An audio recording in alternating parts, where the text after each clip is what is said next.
Hello everyone and welcome to this next and final round of the second iteration of the Continental Circus, sponsored by Coach Dave Delta here at tracc.eu.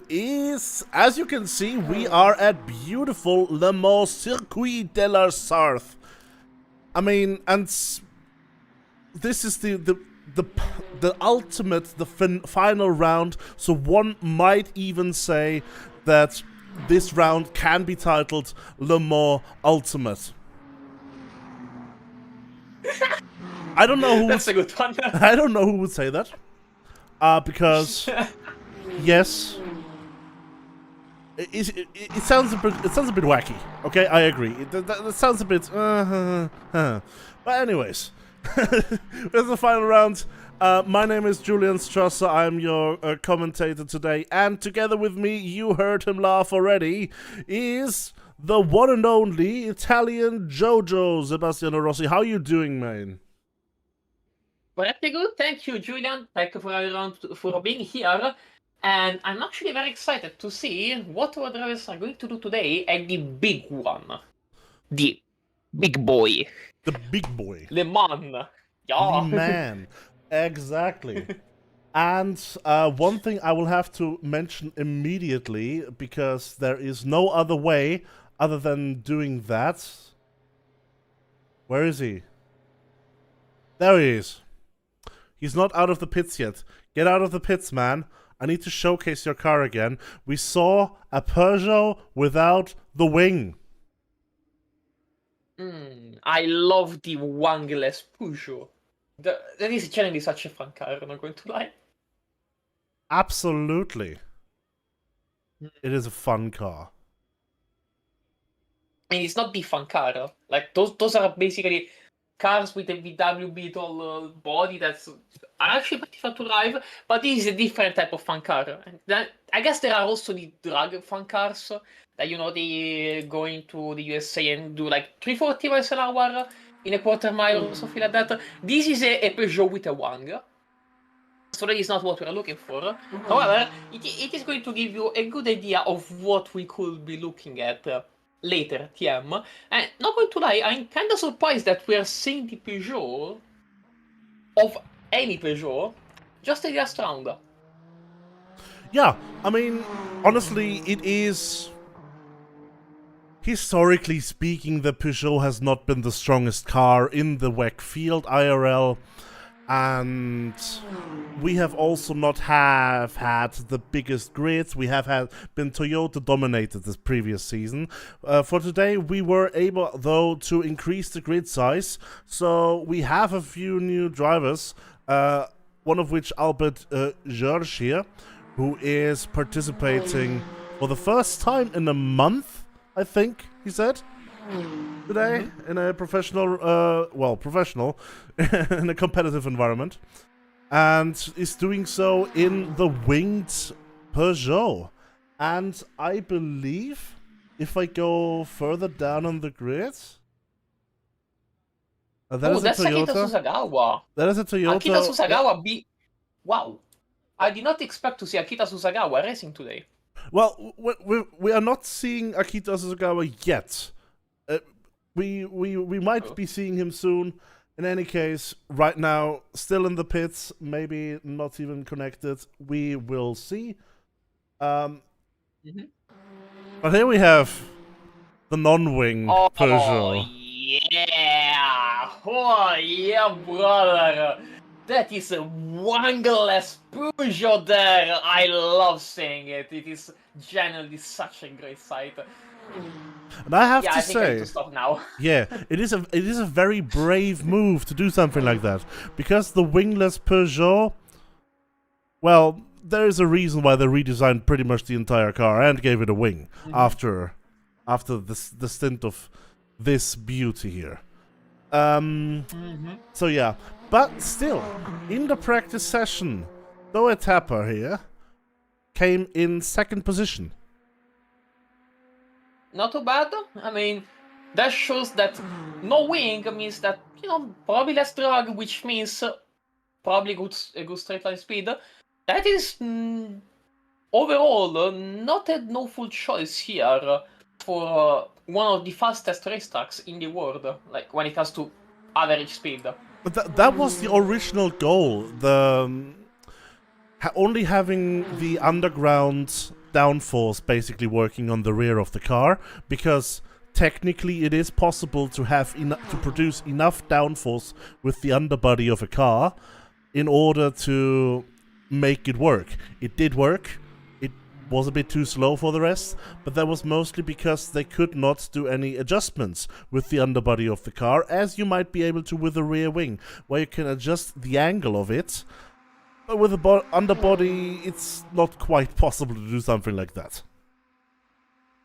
Yeah. Also, I have opened a bunch of streams from some of our competitors here, and I may or may have not seen a Mustang spinning on the straight, trying to warm up its tires. That does tend to happen, stuff like that, yeah. Yeah. That being, I think Ubidius, that just has a slight bonk on the end of the car, and seeing their stream, also some suspension damage, as we're now seeing Stephen Bailey, which I think was invited here by one of our competitors, Sam Winton, and that is in a Bluesky car. Funny enough, Abruzzi here would be one of the regions of Italy which, for some reason, Anglophone people decided to translate it from Abruzzo to Abruzzi. They just decided to change the vowel at the end, and then, like, the first time I've heard about that, about Abruzzi, like, as a company, I think, I was like, what do they do? And then when I learned that they do sim racing, I was so confused, because I could not tie together why you will name your sim racing company after an Italian region known for being pretty much rural. So yeah, to this day I do not understand it, but hey, they're doing well, and I wish them all the best. Because it sounds Italian, and Italian sounds fast. Because nation of motorsport. Easy peasy. Yeah, that's fair. But yeah, it currently looks very good for Stephen Bailey to actually put in a very good lap. So far, the best first sector out of everyone that has done a first sector with a 31.896. The second sector with an 80.069 is not the best. It has been beaten by... No, actually, it hasn't been beaten. It is the best sector. I misread. So yeah, it's looking very good for Stephen Bailey to put in a very strong starting lap, putting the hammer down. I think the closest car in terms of pace right now seems to be Edwin Law, who has participated, of course, in previous rounds, in stark contrast to Stephen Bailey. But yeah, well, we're gonna have to see what Bailey can do here with this beautiful Italian region car. I mean, especially compared to, like, our staple racers like Jose Ferman, Ethan de Jong, you mentioned before Edwin Lowe. We will see if this newcomer is going to be able to unseat the current top class of this championship. We are going to see it cross the finish line with P1, 333.7. Wow, that's quick. I mean, that is almost as quick as the IRL lap record here. Impressive. Absolutely, and we've got 3 laps down. Patrick Silvasi has also finished lap 2.2 seconds down on Bailey, and Eric Gregis, of course, is also here once again today. G-Fox Foxington also just set a lap, and we should be coming up to the first GT3s finishing the lap. We see Alex Curto here right now, who is currently second in the championship, but still has the opportunity today to win the GT3 championship ahead of, here we have the competitor, Omet Ohm, who is currently still leading the championship in the Lamborghini. Not too bad.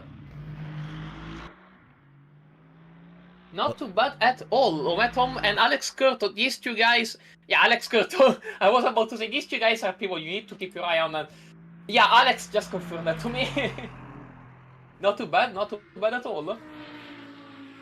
So a 401.3 is the time to beat for Omet Ohm, and we know Omet Ohm is usually someone who does the qualifying time rather late in the stint, likes to sneak in there while we are not watching.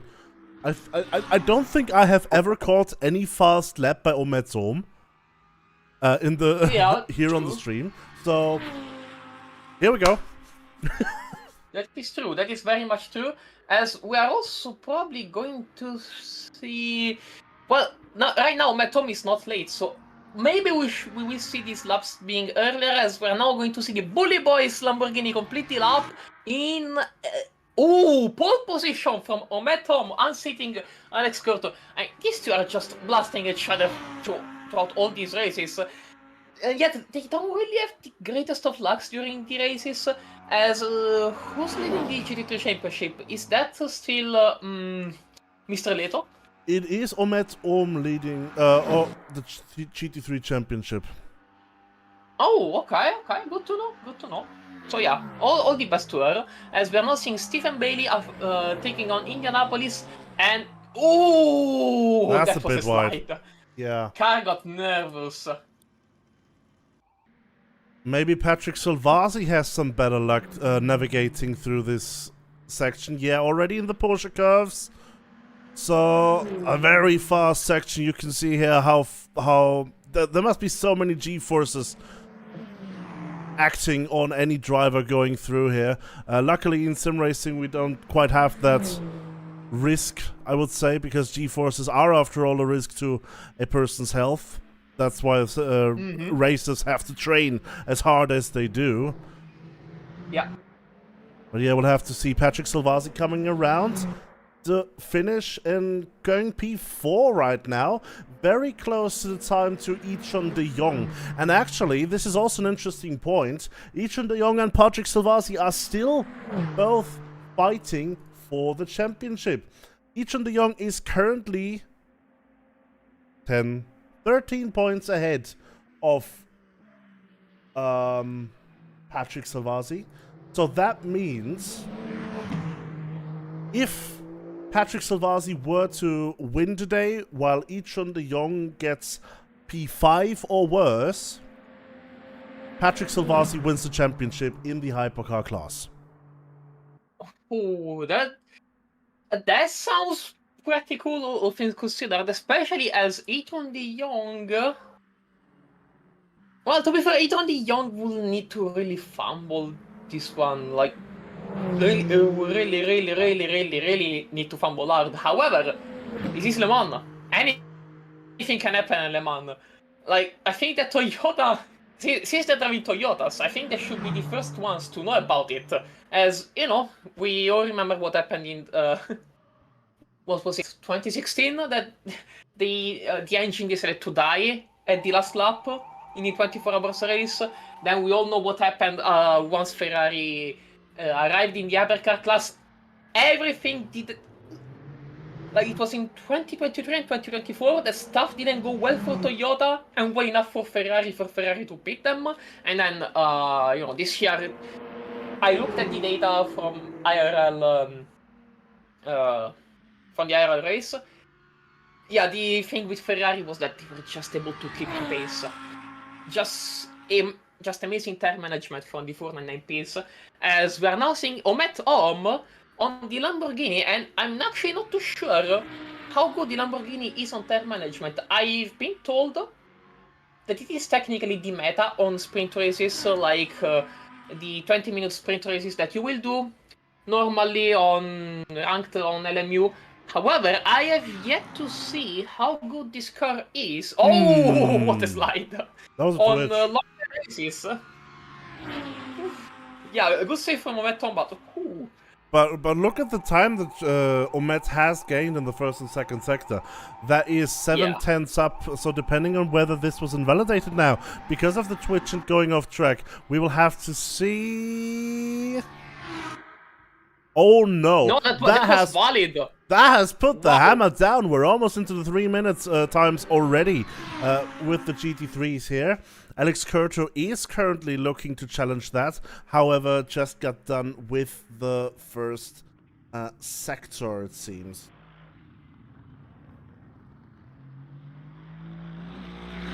So boy, let's quickly get back to the hypercar class because there's something else. We do that, Yeah. sorry to interrupt you. Before we do that, Alex Curto was purple in the first sector, so Yeah.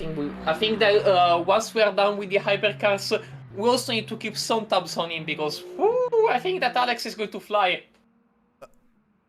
Yes. I just wanted to quickly mention that Edwin Law has a battle for the third in the championship with Josef Herman. Both of them we have seen throughout the season show up quite well. And both of them are currently on 49 points. So whoever finishes ahead of the other today gets the third position. Now going back to the GT3s, Phil Brown has been able to get into the second position for now.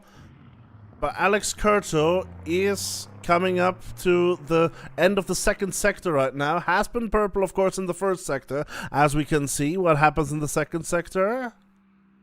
We shall probably see soon. I actually don't remember where the sector divider. I don't like. It's just coming up. The thing that it was, yeah, it is coming up. Just before Indianapolis, I believe. Oh yeah, okay, good to know. That's good to know. So I mean, we know Alex Curto. If the gap is going to be not in the park, but it's not going like it's going to be very close. Now let's see. Just after Indianapolis. Soon, maybe. Yeah, I think here. No? No, probably not. I think it is probably after Hernage as well. Yeah, probably here before the Porsche curse, because I mean, if you put it even after the Porsche curse, that is late. That is so No, it's not. late. It's definitely not after the Porsche curse. Yeah, it must be here, somewhere here. No, it should have already been. Oh, maybe invalidated the lap? Maybe invalidated that wasn't the lap. invalidated the lap time. Yeah, as we see Peter Venir with it. Yeah, he's already gone through the second sector, and that was here in Indianapolis. Yeah, it should have been before Indianapolis. So yeah, either we are seeing an LMU moment with the game working as well. Working as intended. Yeah, working as intended, just like the two crashes you had before the broadcast. Yeah. Game. Or this is an invalid lap and Alex Curto needs to redo everything from scratches. And as a reminder, guys, this is a 4-minute lap. Each lap is 4 minutes. So if you invalidate a lap, it's going to be a massive time loss. As we're going to see Alex Curto cross it. Yeah, that was an invalid lap. Yeah. Okay. But Peter Vernier is not on an invalid lap, and look at that as well. Purple first sector, and only 3/10 down in the second sector, puts the delta on 2/10 down only on Ahmed Ohm. So Peter Vernier looking to pit. Of course. Terry Lau maybe giving us some action, having received a post-race penalty last time. Wait a second, I just noticed something. P10 and P2, are they the Brownie brothers, sisters? The Brownie gang? I think siblings. Siblings, yeah. Siblings is the word you're looking for, and I have no idea. Yeah, thank you. Linian Brown, Phil Brown, yeah, they have the same spelling of Brown, which you like to call Brownie. Fair enough. Yeah, I mean, it sounds fun. Oh, Matt Ohm, what are you doing? What are you doing with a 3:59.604? Oh, that is a sub 4. Wait a second. Let me see the fastest lap times around Le Mans, because I want to see what is the fastest GT3 lap time ever around here, because I feel like Ahmed Ohm might, and emphasis on might, have gone faster than the IRL GT3 record. Let's see, lap records, there they are, GT3, no!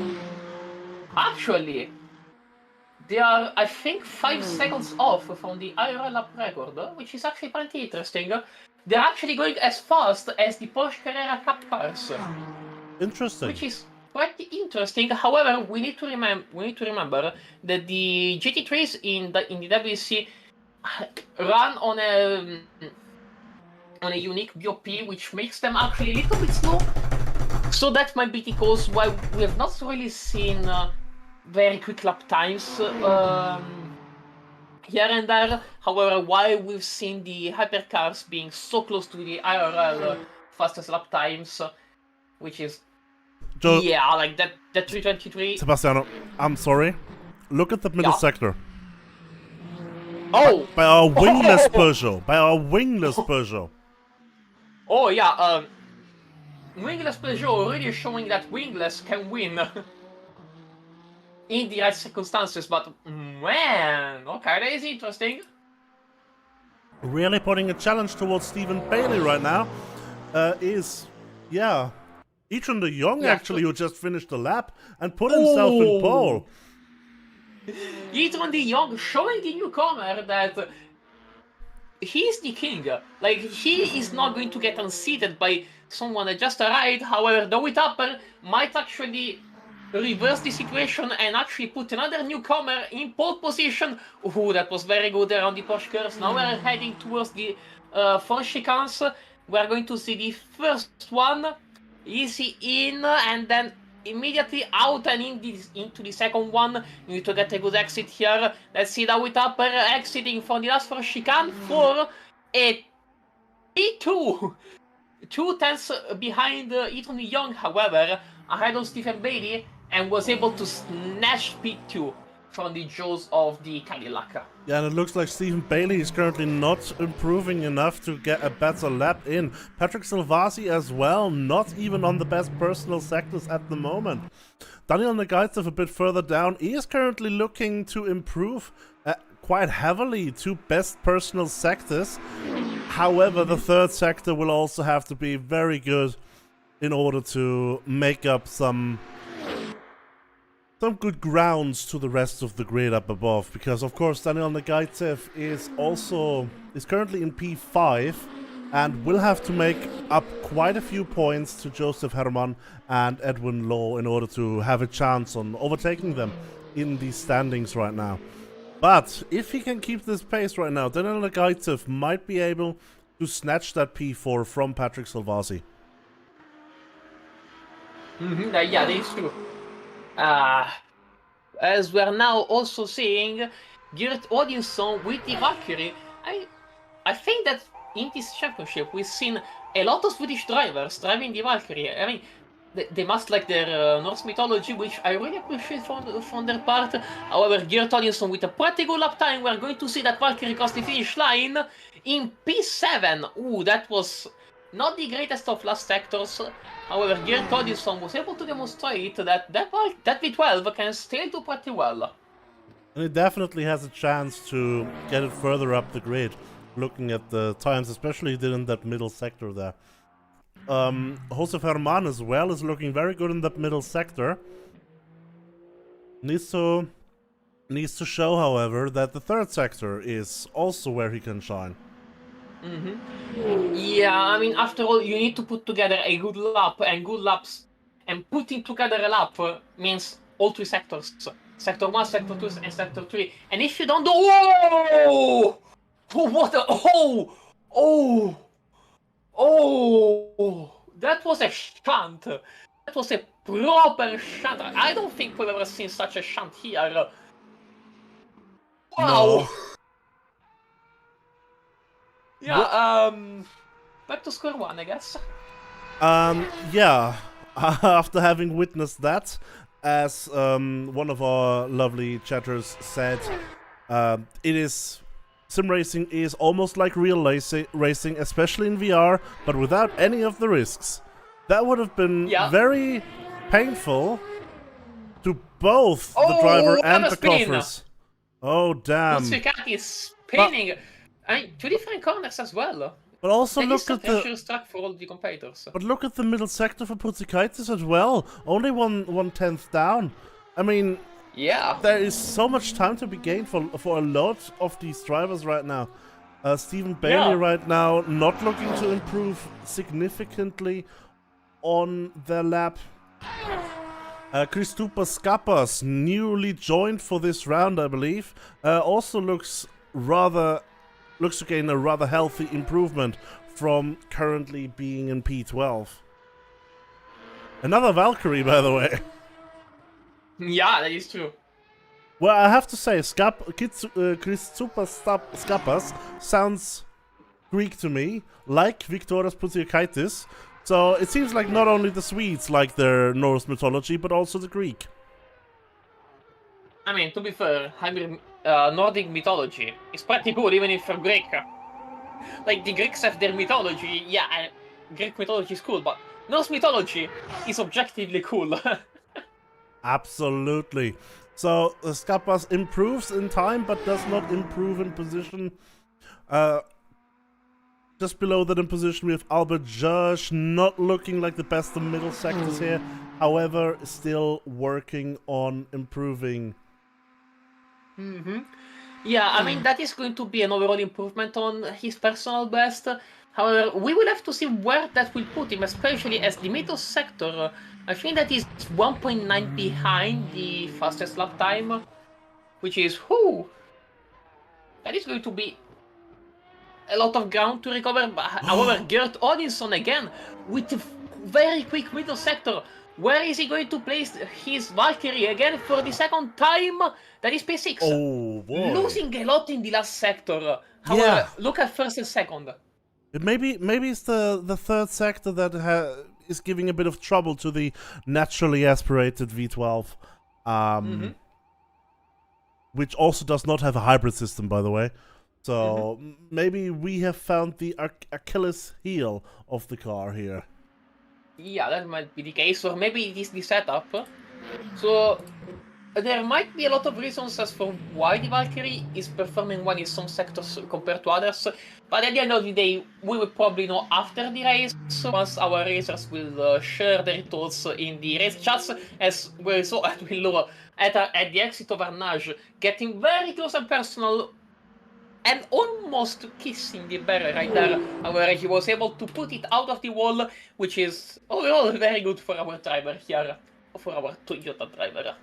Before we come into this last stage of the qualification session, by the way, only 4 minutes left in the qualifying session. It was longer than usually because it is a longer track, and also because the race is not going to be 1 hour as previous rounds. It is actually going to be 2.4 hours. I mean, it is Le Mans. Are we not going to have a 2.4-hour race around here? Why would we limit ourselves to just one? I mean, that would be lame. Absolutely. So yeah, get buckled in, everyone. Buckle up, buckaroos. Edwin Law just put himself, well, I think improved himself in P4 here. Yeah. But looks like a small improvement. We are going to be driving around here for a while today, and it also looks like there is going to be rain coming later in the race. We can already see that there's a bit of, well, the sky is getting a bit darker. We're losing light quite rapidly, but yeah, there is a danger of weather being a huge factor today. And all of these people will have to be prepared for that. If they're not prepared for that, they will struggle. Yeah. I mean, we've already seen a bunch of our drivers all crash already in the dry. So now with the wet coming up, I don't really have a lot of hope. So like that we're going to see everyone that starts the race I don't think we are going to see everyone that starts the race. No, wait. English. I don't think everyone that starts the race is going to finish it. There we go. I apologize for all the native English speakers and people that speak English better than me, but sometimes my brain just decides to not work, as we are now seeing Stephen Bailey abort his lap time, which was already pretty slow on the Delta, and actually practiced the pit entry, because of course the hypercars already in the 1 hour races needed to pit, but they need to do so even more here in a longer race, and we need to keep in mind that there will be some wetness, some moisture later in the race, and you need to practice your pit entry, especially with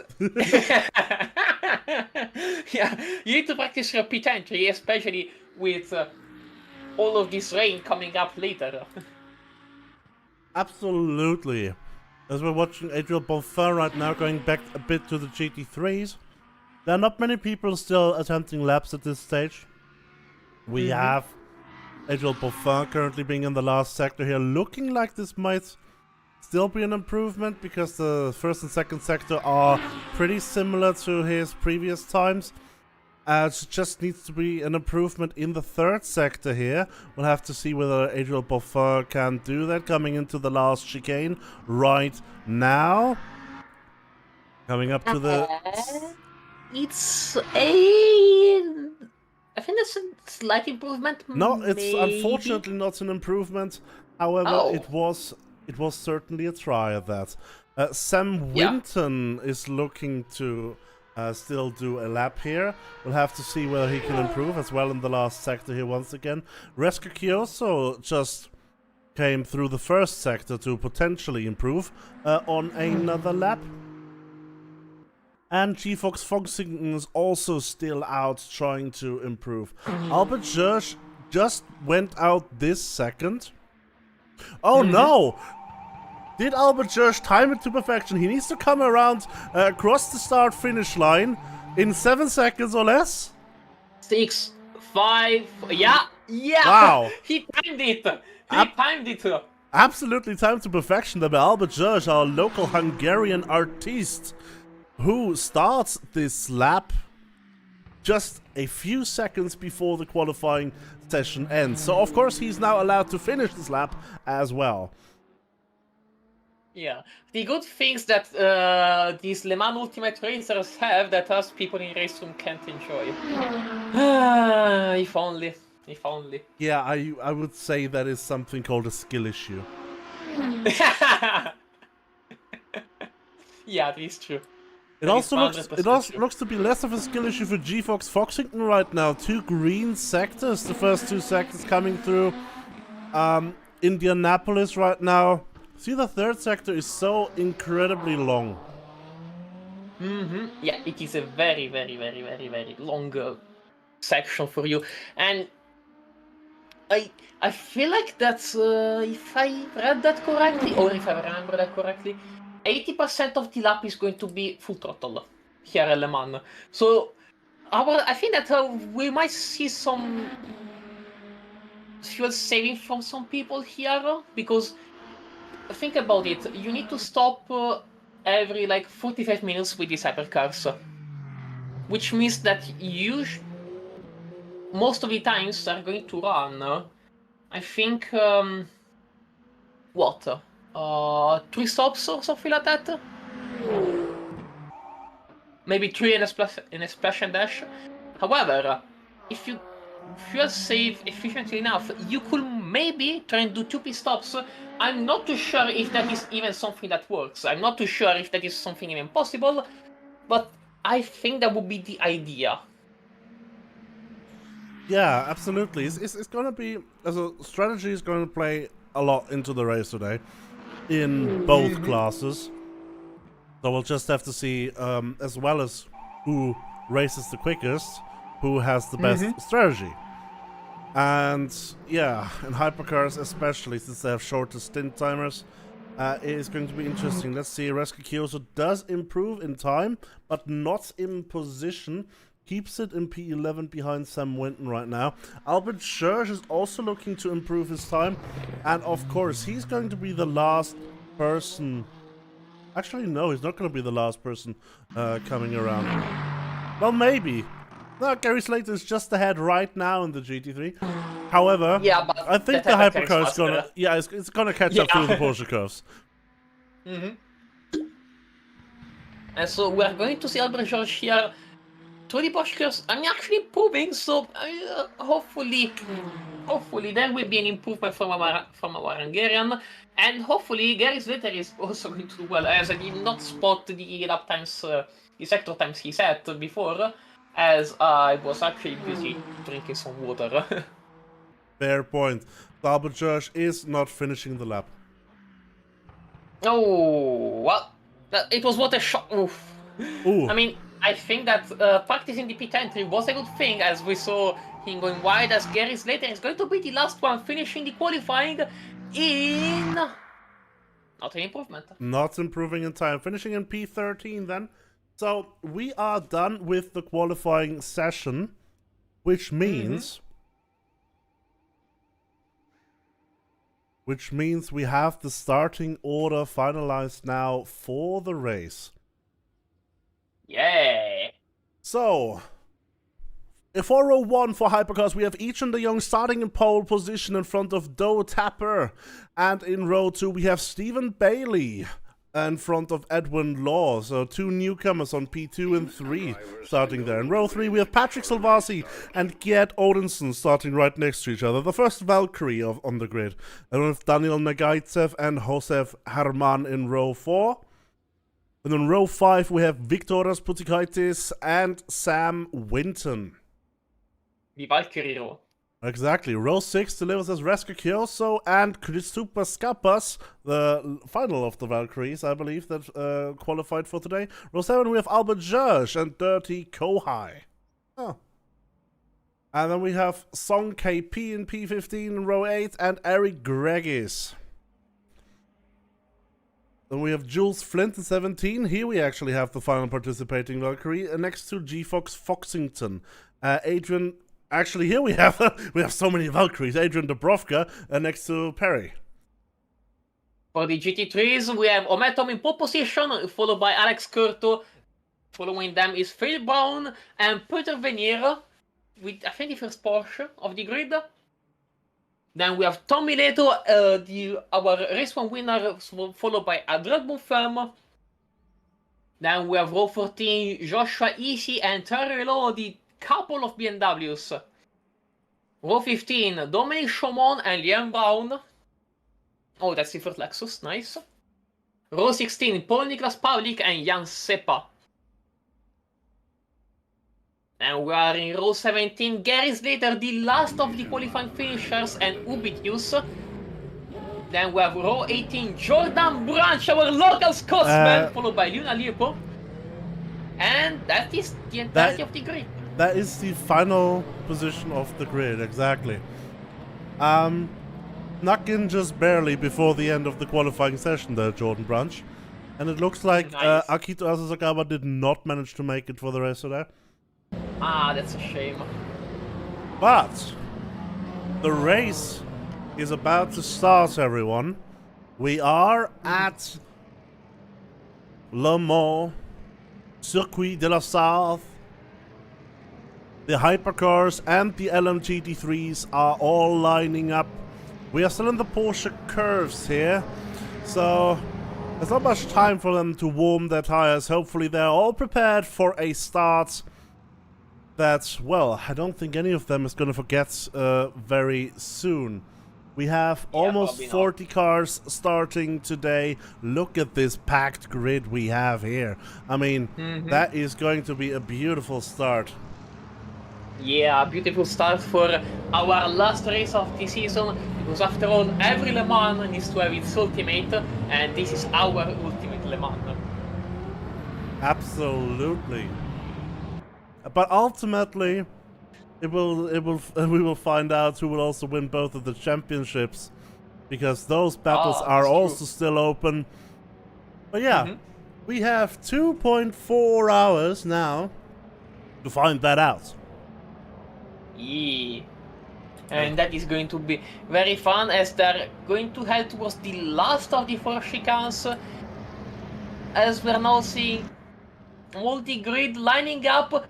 The green flag is getting prepared, and let's see, it is green, and we're off. Oh, already some contacts behind. I think that was Valkyrie colliding with a BMW as they're heading towards T1 really fast, really quickly, as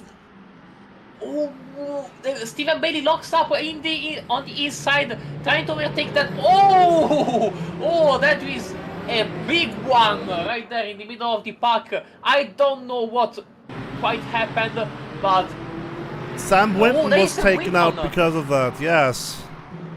Yeah, Sam Winton will have to contend with the GT3 traffic. Really not the greatest of starts for our remember if he's Irish or Northern Irish, from our driver from the island of Ireland, as that is a BMW spinning with the rest of the grid now heading towards the Hunagher for the hypercars, with Jose Ferman chasing the wingless Peugeot, with Stephen Bailey slotting his car into P2. Great start from this pole driver, says the Peugeot actually goes wide. Oh wow, they both go wide. That will mean Edwin Lowe should be able to actually catch them, catch both Tapper and Herman, as we're now seeing, oh, again, some other drivers having to cut the corner. Oh, what happened there? Guys, we are still in the dry. Calm down, because once the rain comes, we are going to be dead. Because we are now seeing Liam Brown overtaking Ubidius, as I think that is Edwin Lowe and Patrick Silvasi having to contend for P5. There is a lot of reflection in the first lap. And it seems like Putikaitis got a DNF, was either left or got a disqualification, it seems. But we have two battles here going on right behind one another. One of them is between Patrick Silvasi and Edwin Law here. Edwin Law going for the overtake on Silvasi.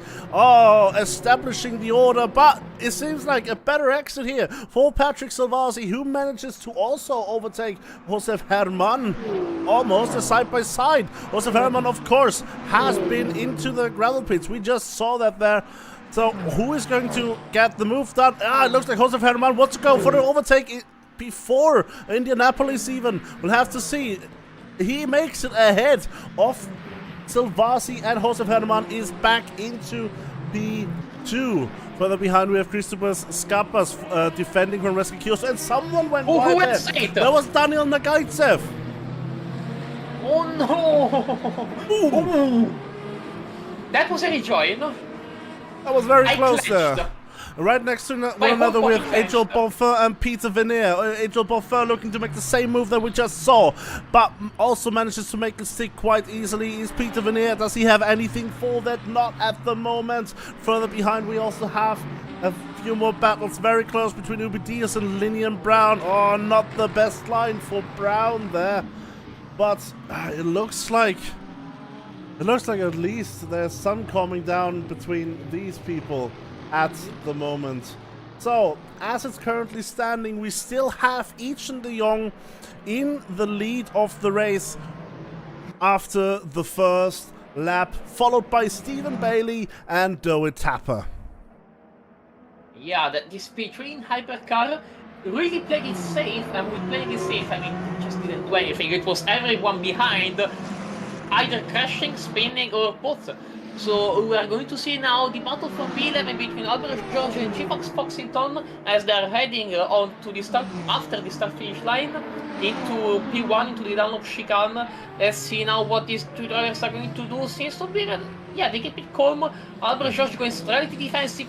Not the greatest of exits for both drivers from here, as Sean KP is going to be able to take advantage of G-Fox Foxington's mistake and slot into P12.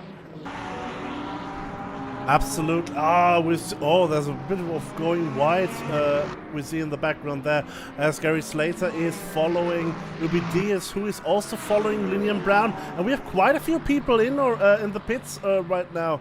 We have there we go. We have Jules Flint in the pits. We have Daniel Nagaitsev in the pits. Alex Curter is also already in the pits and out of it. Probably there was a drive-through. Yeah, that might be the case, especially as something I've seen here is that the track limits are very brutal, as Tommy Neto is also in the pits. As, oh wow, that is a lot of drivers in the pits. Wow. Yeah, a lot of things must have happened, as, oh, wait a second, that is Low in P7, losing the position of Silvasi and Odinson as well. Edwin Low losing a lot of positions.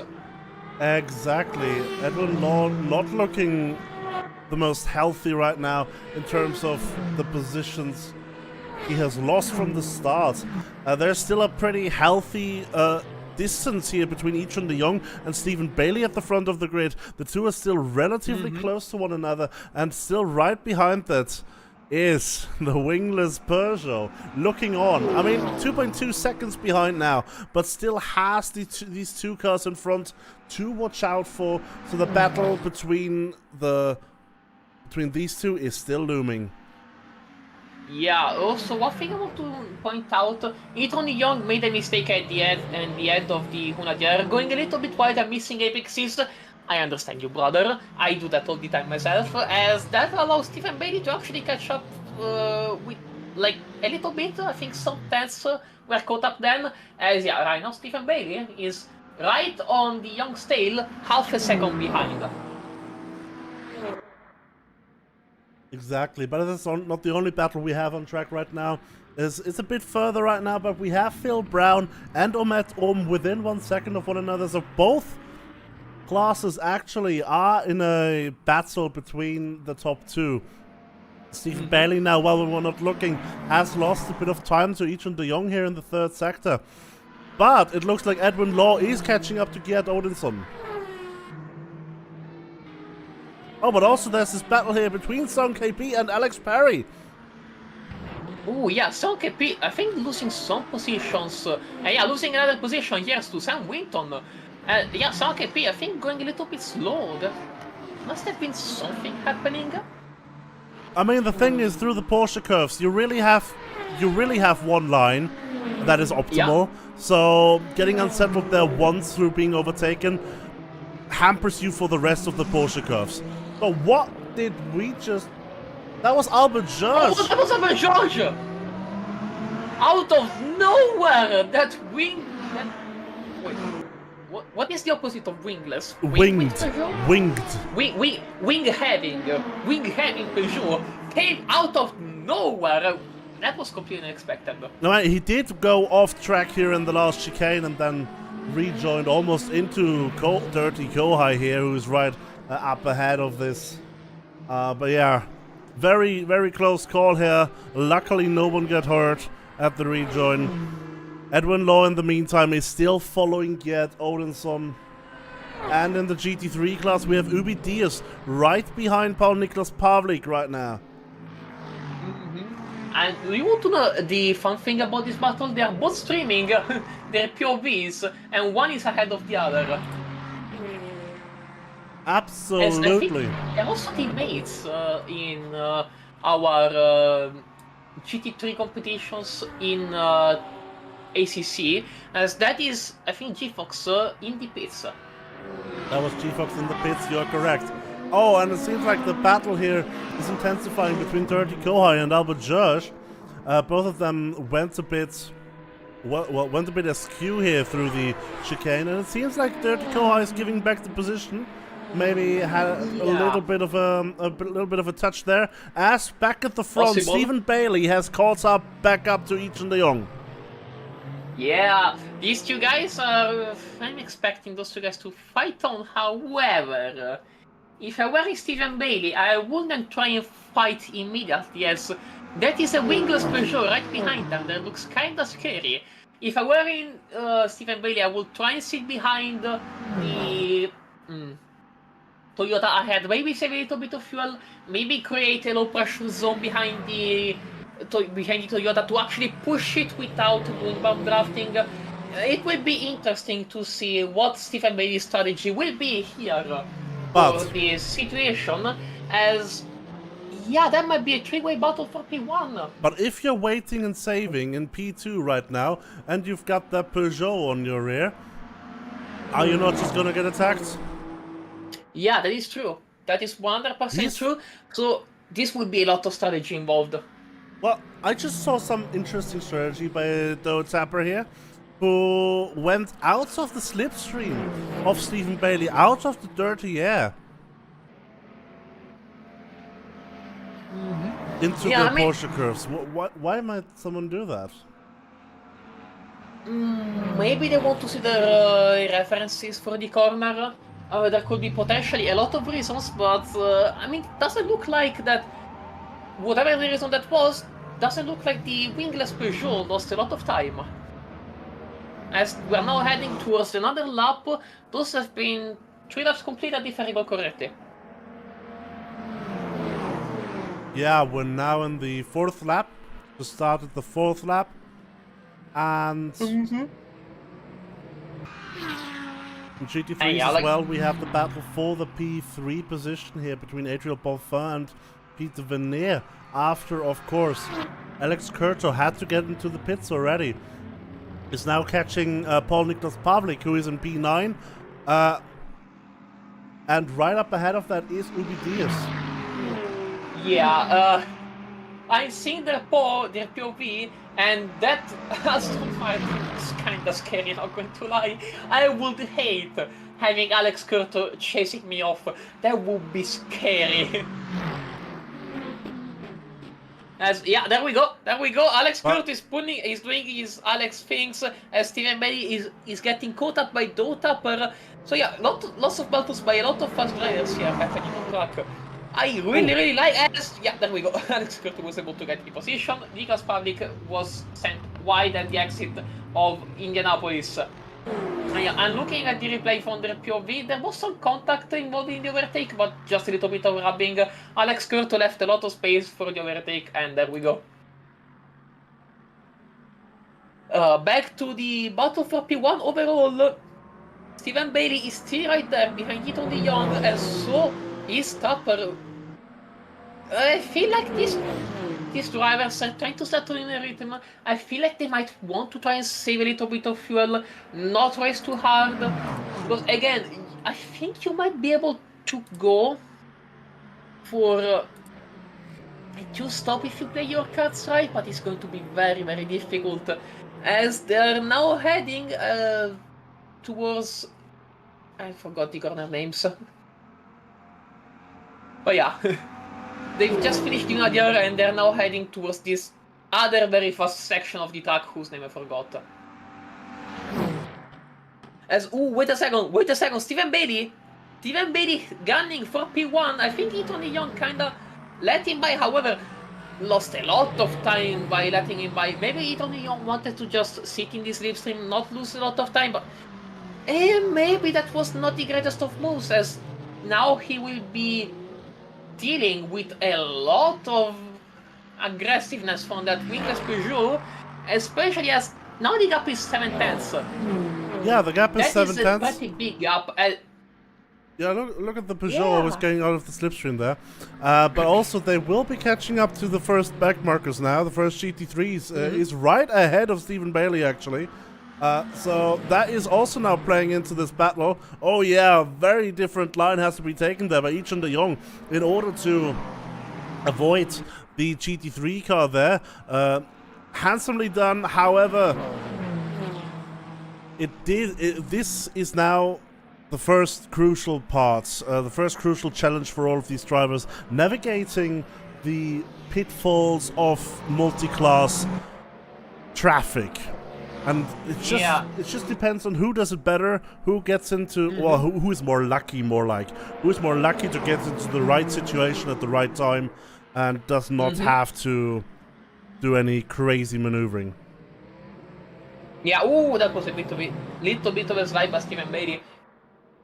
As, yeah, those drivers, we saw them, they're kind of crazy. They need to be this crazy in order to be in the fast class in a multi-class race, but you also need to be very careful because you have a lot of responsibilities as a fast car to do so safely and not do any mishaps. As we're now seeing Sam Winton on Eric Gregg is good battle between the two, as Sam Winton is tried it around the outside, but Eric Gregg was able to defend around the outside. Wow, that was nice. Great action, guys. As now Stephen Bailey has Ethan de Jong behind, but Ethan de Jong was content to sit outside of this slipstream for quite some time, as they are now heading into the first chicanes in the Hunadier, and now heading towards the second. That was an interesting strategy, as also Tapper lost quite a lot of time. Yeah, Tapper seemed to have lost a bit of time in the first sector here. Maybe a bit of, well, having bad luck with running into a back marker at a certain situation, a certain point. Yeah. However, look at him catching it all up here on the straight. Yeah, I mean, that's Peugeot. It shows why wingless, in the specific context of Le Mans, did work.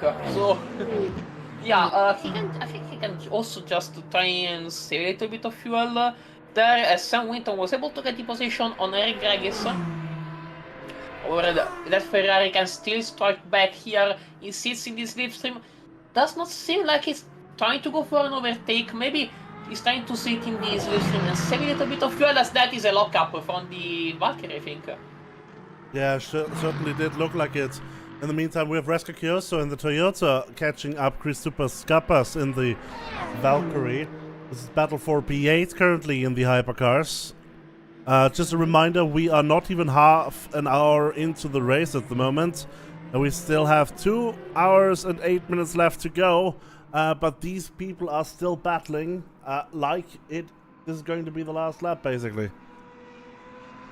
Yeah. I mean, to be fair, you're on the track, you're going to fight for position. I think it is expected for you to do so. Dan Winton seems to have lost quite a bit of ground here. Gerd Odinson as well just went a bit off track and lost the position to Edwin Law. Edwin Law now back into P6. Yeah, the Valkyries, it does not look like the Valkyries are doing too well here, as Skappas is dealing with Reska Kyoso here. As I think Reska is... Ooh. Oh, wait a second. I just viewed the Reska Kyoso's POV. That wheel is not kept straight.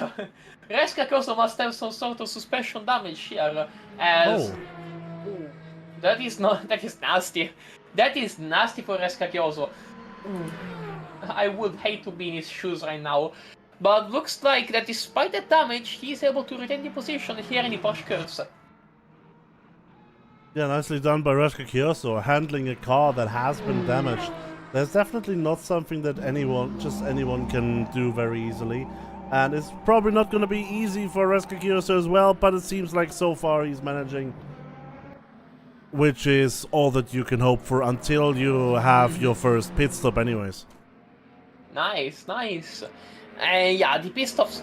It's going to be interesting to see how these drivers here are going to manage the pit stops later down the line. Especially as you can gain and lose a lot, and I really mean a lot of time. As Ethan de Jong is still sitting right there in the slipstream, not really trying much. Just sitting there, I think saving fuel, chilling.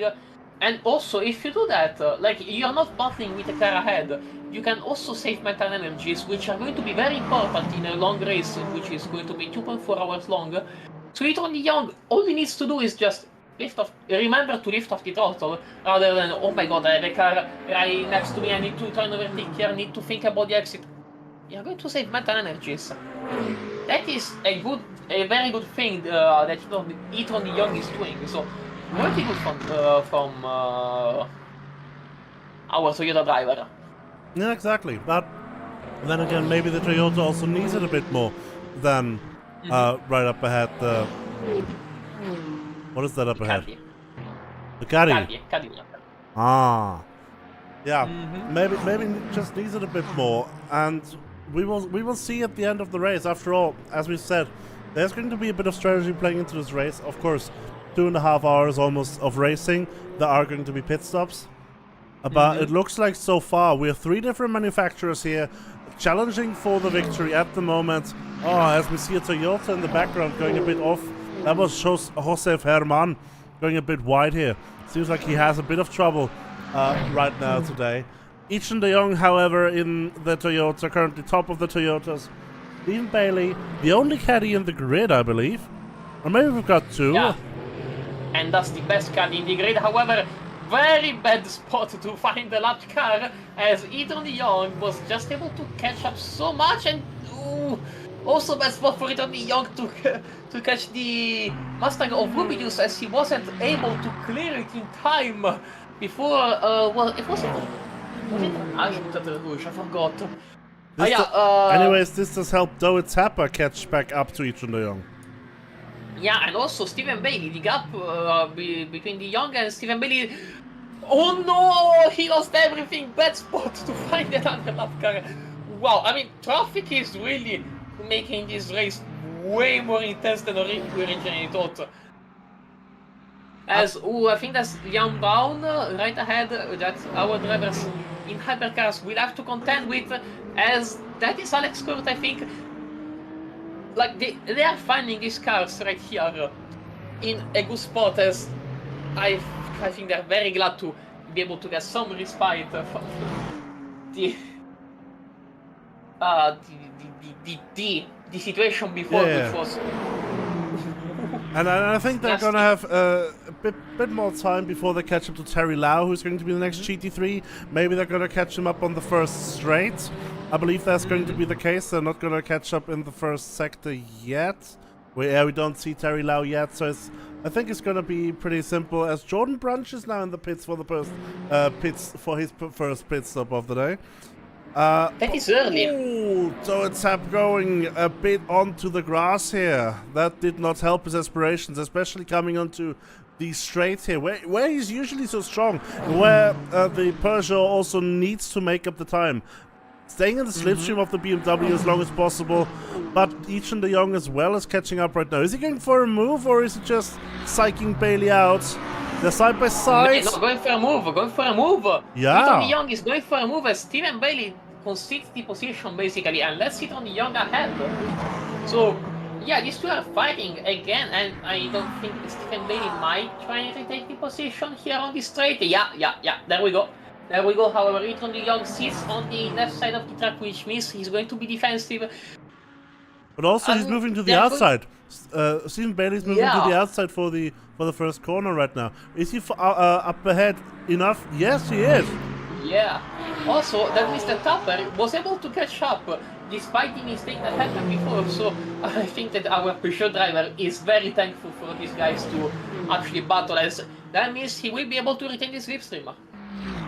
Absolutely. So now we're on the last of the three straights, and look at the GT3s up ahead.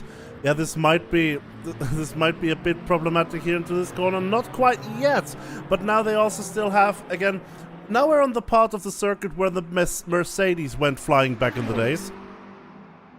Yeah, I mean, hopefully no car is going to flip and do all that, like, no, scary things. The only person that I would suggest maybe would have the possibility for that would be Akito Sasagawa, of course, because he does much flight simming, aviation nerd, as you might say. But yeah, not participating, as we said.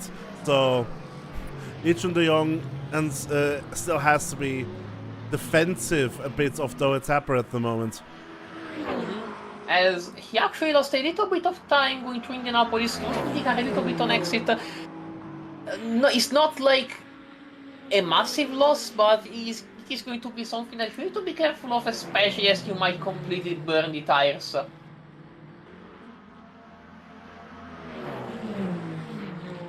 As we're now seeing them into the Porsche curves, that Peugeot losing so much time here. Yeah. Doesn't look like not the strongest sector for the Peugeot, maybe. Maybe a similar situation as with the Valkyrie, who we also see struggles in the third sector in terms of pace. As they are now very close. They are now so close. As I don't think Etienne de Jong is going to try it yet. I feel like maybe the overtake that we saw before on Dunadier was like maybe Etienne de Jong testing the waters, seeing maybe what can I do, what can't I do. He tried it there, maybe tested the waters, wanted to see what Stephen Bailey was capable of, and so on and so forth, as we're now heading towards the battle for P3 in the GT3s between Adrian Bonfim and Peter Venier. Now into the Dunlop chicane, nice and easy. They're now heading past the Dunlop bridge and into the S's. Yeah, definitely. Between all of these drivers at this moment in time, if they have people they are relatively close in pace to, like these two, Adrian Bonfim and Peter Venier, but also here at the top, Bailey, De Jong and Tapper, it's mostly about figuring out your opponent right now. Figuring out what are the strengths and the weaknesses of your fellow driver paired with the car, paired with the setup? What are their strengths and weaknesses? How can you use and abuse them to your advantage later on when push comes to shove towards the end of the race?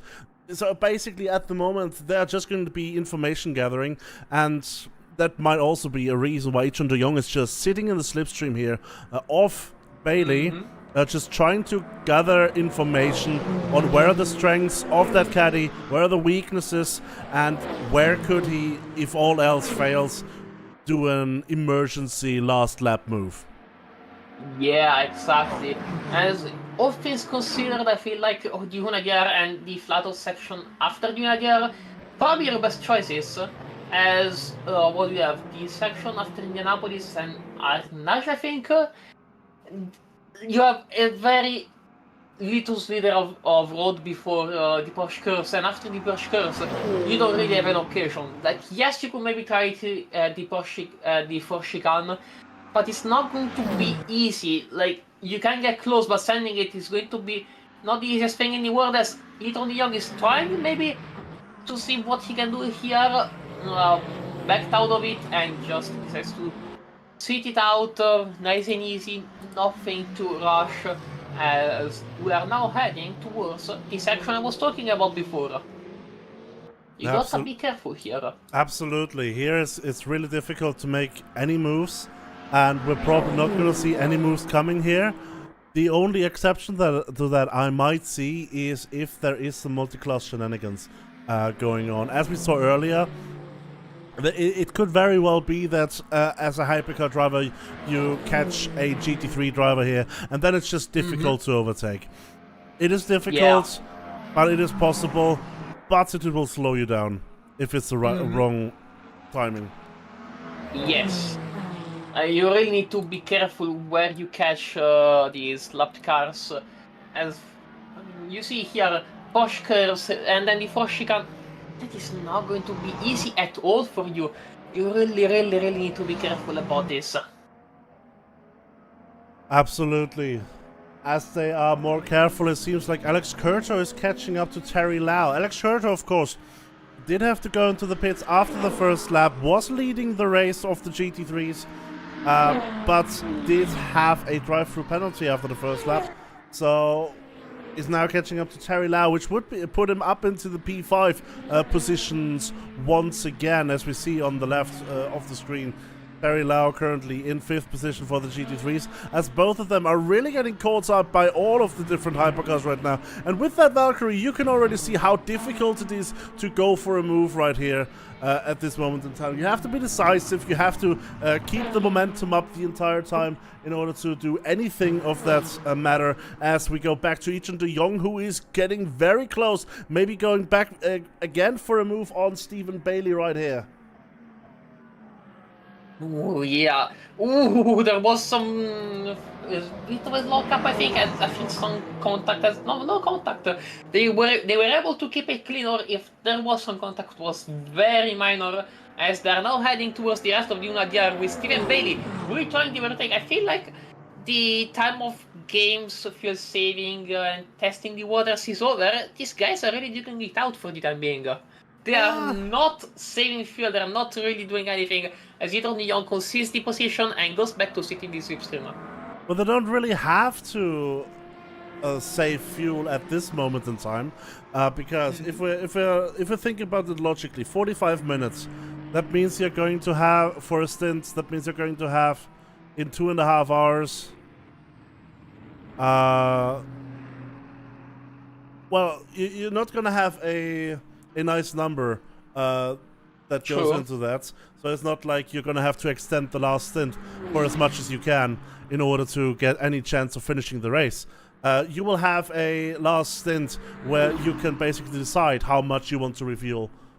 And that is going to be the point for those people, as Alex Curto very easily overtakes Terry Lau, it seems, right now on the straight here, as we also have Patrick Salvasi and Joseph Herman right next to one another, battling it out here. Coming up to Indianapolis, actually, this is exactly where the Mercedes backflipped back in the days, but it seems like Joseph Herman is in front, but on the outside of the corner, and Oh, that was a bit of That an was- internet situation. Josef Herman does manage to come out in front here and manages to defend from Patrick Salvasi. No! Patrick Salvasi is actually in front. That's why, people, you should take different liveries. Yeah. But the GT1 livery, look guys, you're all going to take one. One has to sacrifice themselves and take the non-GT1 livery. Because So- otherwise we're all going to get confused. Look, also, someone could take the Alpine, I don't know. Yeah, that is true, that is true. Or even crazy idea, someone could maybe take the sort of a skinny. The sort of, yeah, the Van Vol, the Glickenhaus. Yay, Glickenhaus! So many beautiful cars that we could race here. Eric Gregg is racing one of them, the Ferrari. Surprisingly little Ferraris we have here. Yeah. But is following That was the Valkyrie, which is overrepresented. Yeah. But I have to switch over to something different right now. We have Stephen Bailey, 2.5 seconds ahead of Etienne de Jong. It seems like Stephen Bailey has pulled the plug and is moving away. Yeah, or maybe there was some contact between the two cars behind, and that means that Stephen Bailey was able to take advantage of the little kerfuffle the two behind ahead and was able to pull ahead. However, I'm looking at Stephen Bailey's stream right now, and the delta is half a second in the first sector. Exactly. He is on rails right now. Rapido, as I guess you Italians might say. No, that's probably not Italian. It is an Italian word, but you Rapido. just missed the accent. Yeah, exactly. Rapido. Yeah. However, I don't think that a half a second delta can explain the 3-second gap. Not Because, you know, they were quite. closer. Not quite. What we can definitely see is that Stephen Bailey is moving away from Etienne de Jong at the moment, and it looks like he is going to try and keep that for now, for a while. Wow, this is also bad timing here for the hypercars. On the exit exactly of the chicane, catching the rear of that BMW GT3 there. But yeah, Etienne de Jong, no slipstream anymore. 4.3 seconds behind Stephen Bailey now. That is going to be gut-wrenching. Yeah. What that means is that Etienne de Jong, well, he cannot see the lines anymore. He can see far in the distance there is someone that he should be battling with, who got away. And that yeah, I mean, more than anything, it might be a mental aspect now of keeping it cool, keeping it collected, and not giving in to depression. Yeah, it is going to be difficult to also not giving the pressure, because, you know, that Peugeot might actually put a lot of pressure onto you, especially as you haven't really raced that driver before, so you don't really know what they're going to do and how they're going to do it. Like, that is your first time chasing them on the track. And so there is also the unknown. Well, it seems like Alex Curto had been overtaken again by Terry Lau and is now overtaking once again. Same position as we saw before. So... No, actually, they're now in P4 and P5. Yeah. Yeah, I'm expecting Alex Curto to chase down Venner. Oh! Oh, that's a DNF for Omet. It's not a DNF. Omet is, well, it does look like a DNF. Maybe it's a disconnect. Omet is, anyways, in the pits, which means Phil Brown, for now, is the leader of the GT3 class. And following him pretty closely, actually, only 2.2 seconds down, is a battle between Adrian Balfour and Peter Vernier.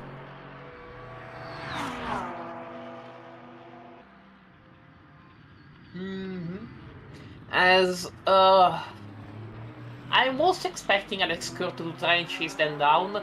It is going to be a 20-second gap, but you have 1 hour and 15 minutes to do so. So if I were in them, I would also try and take Alex Curto into account, as they are going to fight for P2. Also, you don't really want to lose time to P1, as Gerrit Odinson, again, disconnect as well. Gerrit Odinson is out, Skappas is out, Dubrovka is out. Putikaitis is out. Quite a lot of the Valkyries are actually out at the moment. Oh, wow.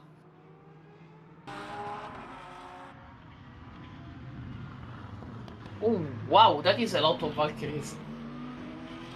Literally nowhere. I mean, The- the Valkyries here in Continental Circus have shown exactly the opposite of the Valkyries in the real WEC. In the real WEC, Yeah. they are endurance kings. Like they endure the entire race length. But here in Continental Circus, it seems like they have had a bit more trouble keeping it between the white lines. Yeah, it is not the best. Not really the best for them at this point in time. Like, they've been able to show more pace than their IRL counterpart. Ooh, are those wipers? Oh, our drivers are turning on their wipers. Hold up, that might mean rain incoming in the last sector of the track. Oh boy. Yeah, I'm looking at some POVs of our drivers. There is some rain incoming. It is very light for the time being, extremely light, but it is incoming, and you will have to take into account your how to deal with said race strategy-wise. It is going to be interesting. Strategy-wise, there's also something else that I have to mention right now. It seems that both Etienne de Jong and Stephen Bailey were just testing the waters to me anyways right now. Because also right now it seems that Doa Tapper has nothing to give for Etienne de Jong. Is losing time, and because I think Etienne de Jong as well pulled the plug now. Etienne de Jong is driving 100% now. Previously it was maybe 95%, maybe 90%. Probably more like 98%, but yeah. You get what I mean. Now pulled the plug. Stephen Bailey the same. And they are literally bailing on Tapper.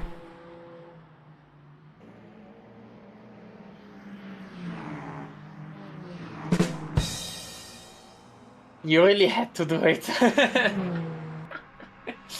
Well, yeah, they're actually putting a little bit of a gap, as we are now seeing the battle for P12, P11, my bad, in GT3s.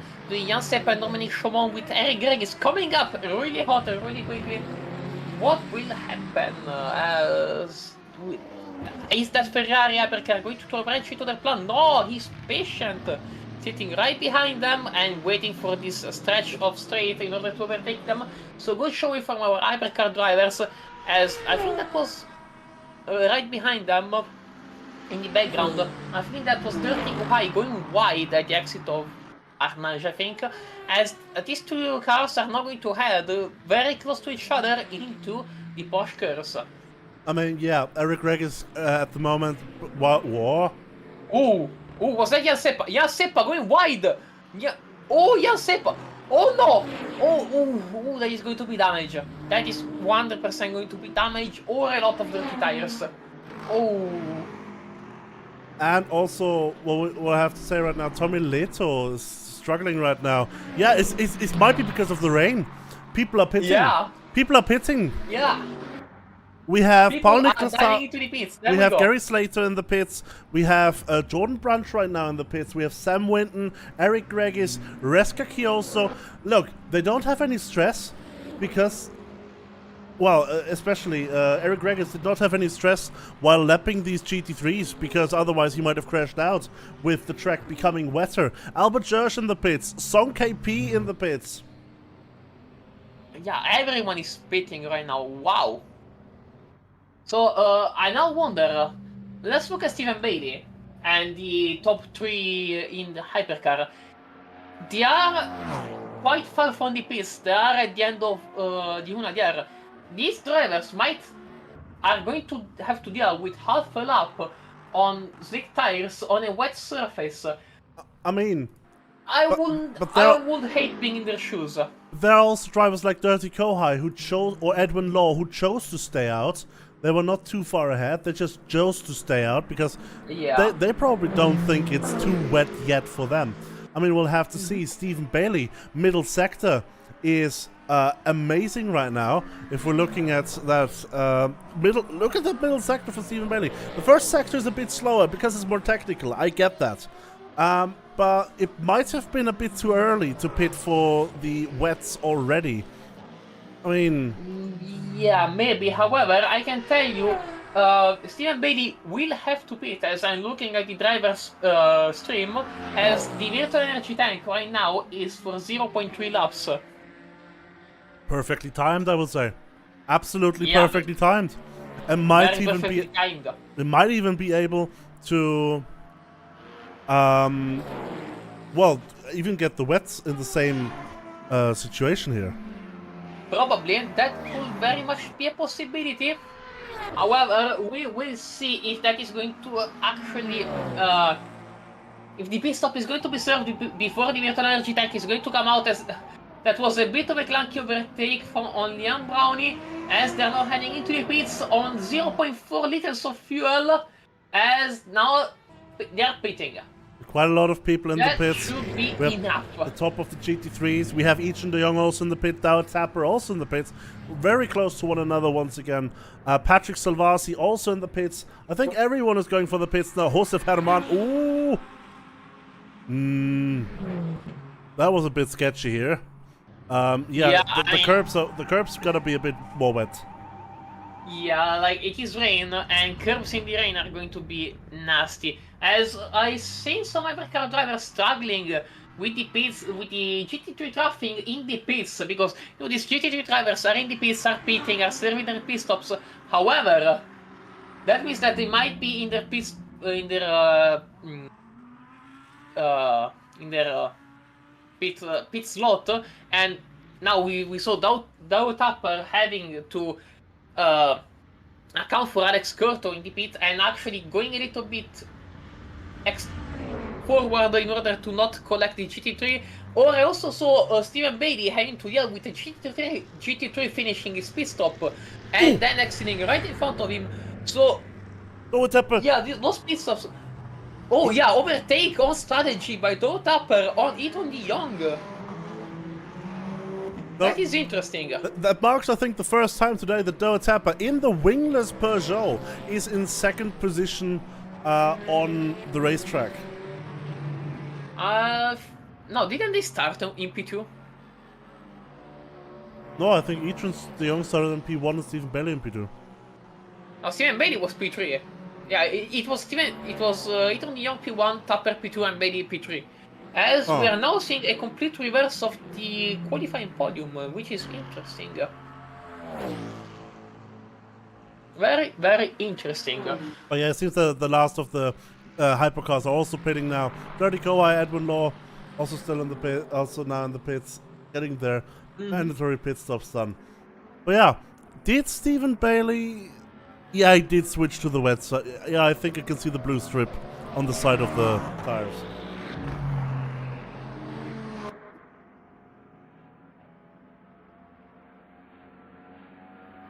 But we'll really see after the second sector. After we've gotten some times in. But yeah, after this has put in a bit of a spanner into the works of Each and de Jong especially. Look at how far behind Doa Tapper he is now. 3.5 seconds. Tapper, very comfortable P2 at the moment.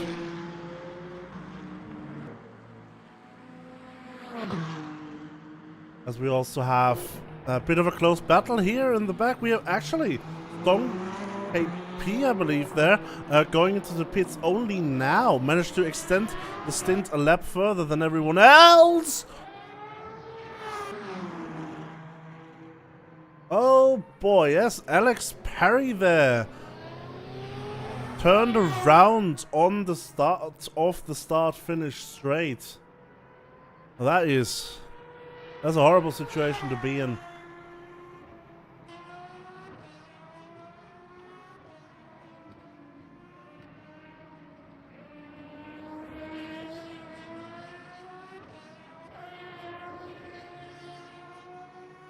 But yeah. So this has shook up the entire grid a bit. We have Tommy Leto in 1.9 right now. So 1.4 seconds down on Dominic Chaumont, which is pretty much the closest situation we have on the circuit at the moment. Unfortunately, a few people did DNF, as we said earlier. We had, if we go over, we had Gerd Odinson not finish. We had Christopher Skappas, unfortunately not finish. Same with Adrian Dubrovka and Viktoras Putsiokaitis. So, survival is the name of the game today, it seems. For Tommy Lato, it might as well. Tommy Lato has been struggling today, it seems. Of course, he won the first race for the GT3 class that we saw, but now let's see. Phil Brown still having the simple lead ahead of Peter Vernier, who just now exited the pits and is 3.7 seconds down. Did gain a whole boatload of time on Adriel Bonfin, however, who is 15 seconds down on Peter Vernier. I mean, we'll have to see whether he can catch up any of that time after the tires have, well, warmed up.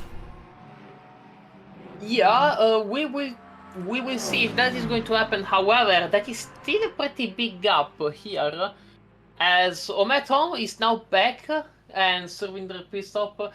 As we saw before, them losing P1 over in GT3s, and I think there was for a disconnect as they were in the pits, as they are now back on the track. However, not any situation for Metom, as Dow Tapper is still chasing Steven Bailey here, as Eton de Jong is losing more and more and more time. That gap is massive now, 5 seconds.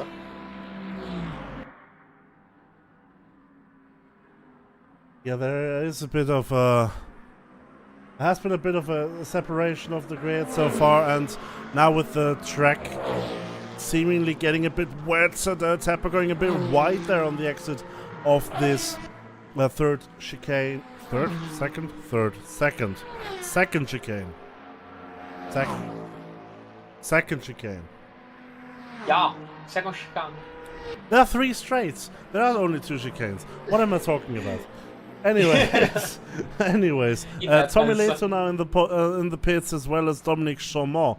It seems that these are the final of the GT3s now, going for the first Oh, pit Dirty stop. Kuhai spinning. Oh yeah, that's in the entry of the Porsche curves there, it seems. Yeah, that's the exit actually of the Porsche curves. Yeah. So bad luck here for our British driver. You know, could be worse. Let's just leave it at that. At least there wasn't any massive damage on the Porsche 963. Oh, that's very fortunate then. Yeah, because damage. But he does enter the pits right now. Did he perhaps? No, those are wet tires. Ooh, that may be some damage or maybe fuel. Then it might actually be some damage, yeah. Well, Yeah, probably damage. we'll have to see. The thing is, as well, today is an endurance race. Well, solo endurance race, 2.4 hours, is I think a feasible time to call it an endurance race for a single person. So, Yeah, we'll say so. Yeah. So, it's mostly about survival as well today. Like, if you can get to the end of the race, and if it's a few laps down, that's not a big problem, I would say. That is still an admirable effort, no matter what happens. Yeah. If you're just a few laps down, but you still finish the race, beautifully done. Well done. I congratulate you. It's unfortunate that some people at the moment have already not been able to do that. I mean, maybe they totaled their cars. We don't know. But yeah, stuff like that happens as well. We cannot do anything about that. As Dirty Koa is now exiting the pits. It looks like the gap between Peter Vernier and Phil Brown for the lead of the GT3 class is shrinking, whereas the lead back to Bonfin is rising. Oh, interesting. So yeah, I think that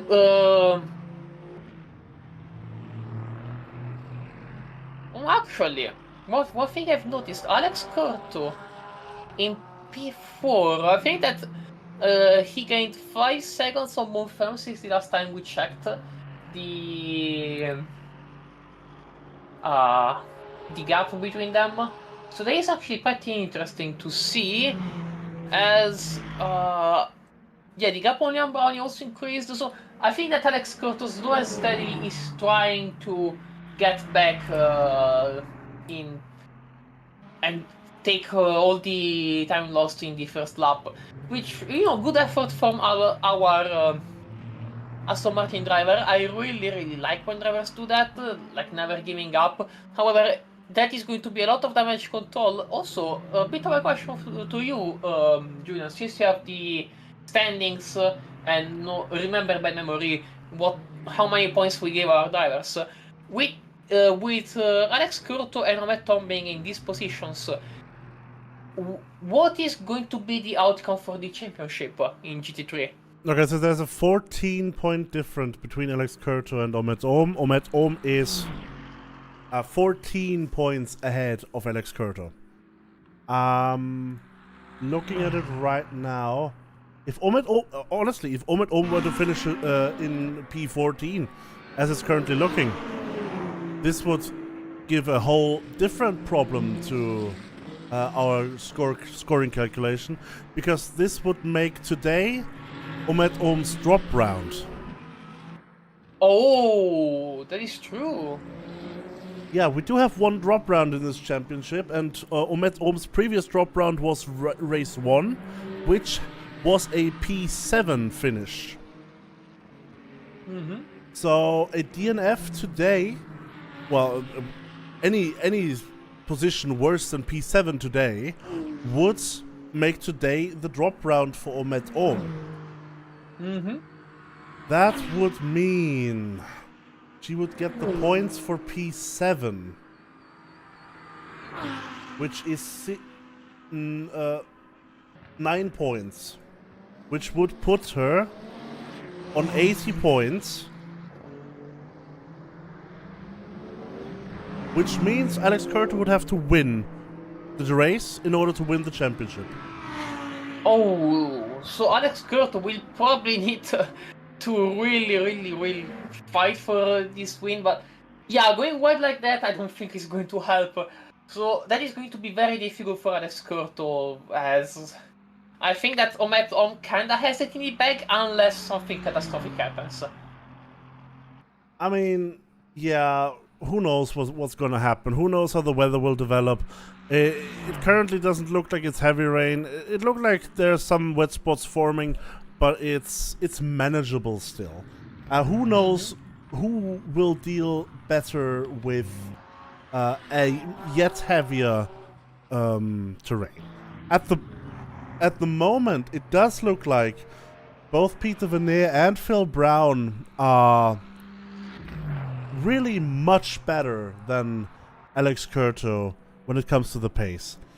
Because looking at the sector times right now, we have Phil Brown doing an 38.6 in the first sector, to Alex Curto's 39.6 in the first sector. Phil Brown did a 95 in the second sector, 95 seconds, and Alex Curto did a 97 seconds in the second sector.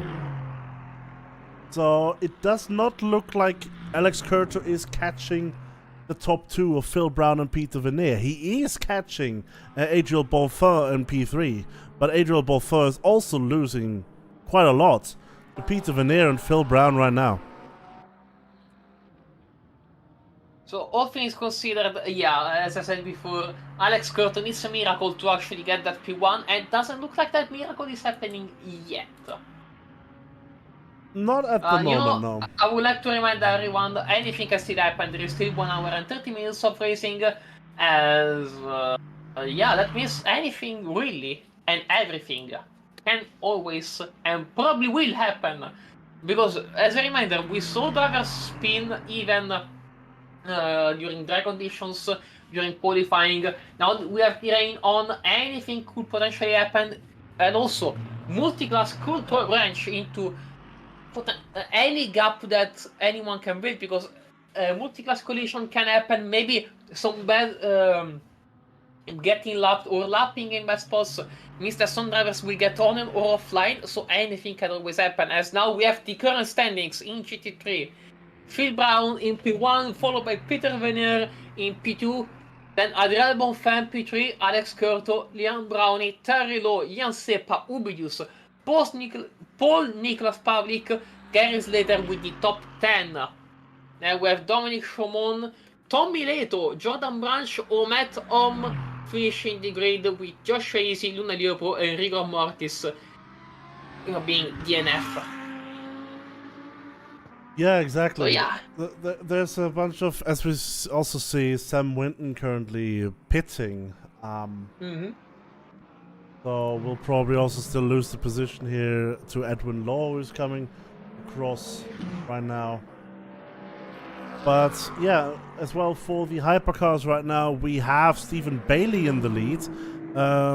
Still 4 seconds ahead of Doe Tapper, and both of them are really just gapping each and de Jong. 12 seconds behind the lead right now. Patrick Salvasi is in P4, followed by Josef Herman, followed by Eric Gregg is in P6, and with Albert George in P7, quite lots of an improvement, dare I say, from what we saw in qualifying. Then we have Song KP, followed by Reska Kioso, Alex Perry in P10, Sam Winton in 11, Edwin Law in 11, Sam Winton in 12, Jules Flint in 13, Dirty Koa in 14, Daniel Negaitsev in 15, and G Fox Foxington in 16. So yeah, we have quite a lot of people still racing today. As you said, 1.5 hours left in the session to go. Now a bit less than that. But yeah, there are a few battles seemingly coming up soon. For example, we have here Alex Perry being relatively close to Reska Kioso up ahead. I mean, I also see that Reska Kioso this lap is losing a lot of time. I'm seeing this delta, and yeah, it is very slow. Reska Kioso is very, very slow, as I also saw them getting track limit warning. As now, that Valkyrie is close by. As Reska Kioso will now have to watch his rearview mirrors, because that Valkyrie will probably want to get that position. I mean, it is points. It is a lot of points, and I don't think that Perry will want to not have them, as we see the Aston Martin going for the move into Indianapolis. Yeah, that was easy. I also saw Reska Kioso. Yeah, he was able to save it, but that was nasty. That was absolutely nasty. Yeah, a bit of instability on the braking there, it seems. The fronts, instability on the fronts, which led the car to lose everything. Jiggle a bit off the racetrack. Not helpful for the aspirations of Reska Kioso's race today. But, as we said earlier, just the finish gives a whole lot of credibility in a 2.4 hour race, in my opinion. Yeah, I would have to agree. I mean, it is grueling, it is Le Mans, it is also in changing conditions. Any finish is a good finish. I would also like to point out something I've noticed. For the battle for P1 overall, Tapper seems to have gained some time to Stephen Bailey. Not much, I think it's like half a second since last time we checked. Never mind. I think that the time is just... The time keeps being a bit on the same level. Weird. Not weird, it's just in some sectors the Peugeot is quicker. Most notably in the second sector, I would say. And that just means that in these sectors he can catch up. Sometimes there's also a bit of backmarker stuff. Yeah, true that. So, yeah, but right now it seems really that Tapper has gained a bit of time here in the final sector to Stephen Bailey, who is right ahead within 4.5 seconds. Yeah, last lap, it was a 3:29.1 for Stephen Bailey, 3:21.6 from Tapper. So Stephen Bailey actually gained half a second this last lap. Yeah, this is. I mean, 3:25.3. That's a rapid lap. Yeah, I mean these guys are running fast and they're really showing it.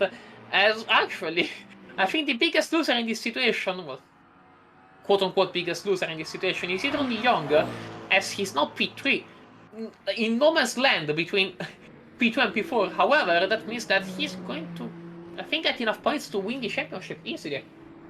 Yeah, exactly, because he only needs to finish in P4 or better, but then also Silvasi would have to win.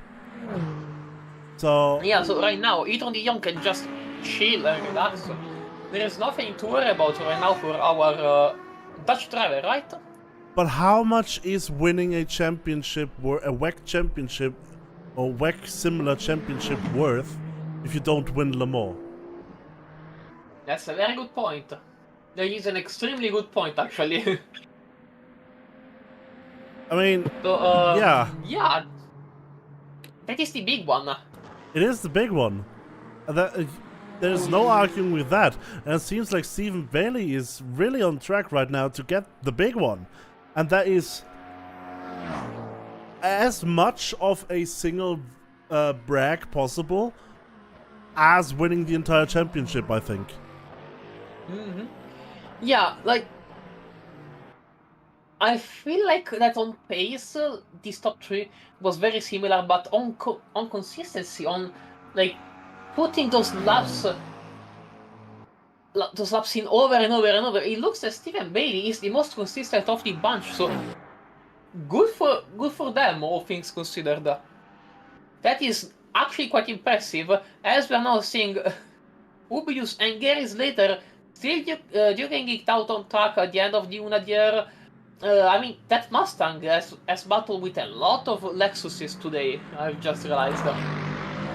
Yeah, the Lexi keep coming and going, it seems, as Gary Slater is already pulling a bit of a gap on Ubidius. There's also Paul Nicholas Pavlik right behind that, with Dominic Schomo. It's literally Ubidius in a Lexus sandwich. Gary Slater is ahead. What is Janne Sepper driving? Oh, BMW, right. Gary Slater is ahead in a Lexus. Oh, was that Ubidius going wide? Ubidius going wide there, yeah. That means Dominic Chaumont in the Lexus is going to get closer to him, followed by Paul Nicholas Pavlik in the Lexus, followed by Jordan Brunch in the Lexus. So many Lexuses on the grid today. Wow. So many Lexi, and all of them are around Ubidius. So yeah, in that Ford, I would feel like there is something wrong with my surroundings. There is just so much Lexusing around But me. it seems like we had an issue with Phil Brown because he's only in P4 right now. Oh yeah, Behind that Alex is a Curto. Yeah, that is a big problem for Phil Brown. And as I said, anything can still happen. So Alex Curto could potentially still get the P1 if he wants to, if everything goes alright. Theoretically, yes, but we can already see Phil Brown is catching up to the Aston Martin of Alex Curto. So that is going to be, well, it's going to be a challenge for Alex Curto to stay in front of Phil Brown because he has the pure pace, and we have seen his pure pace earlier today quite a lot of times. Peter Veneer on the same hand now has no direct challenge. The next challenger behind is Edouard Beaufin, 45 seconds down on the road.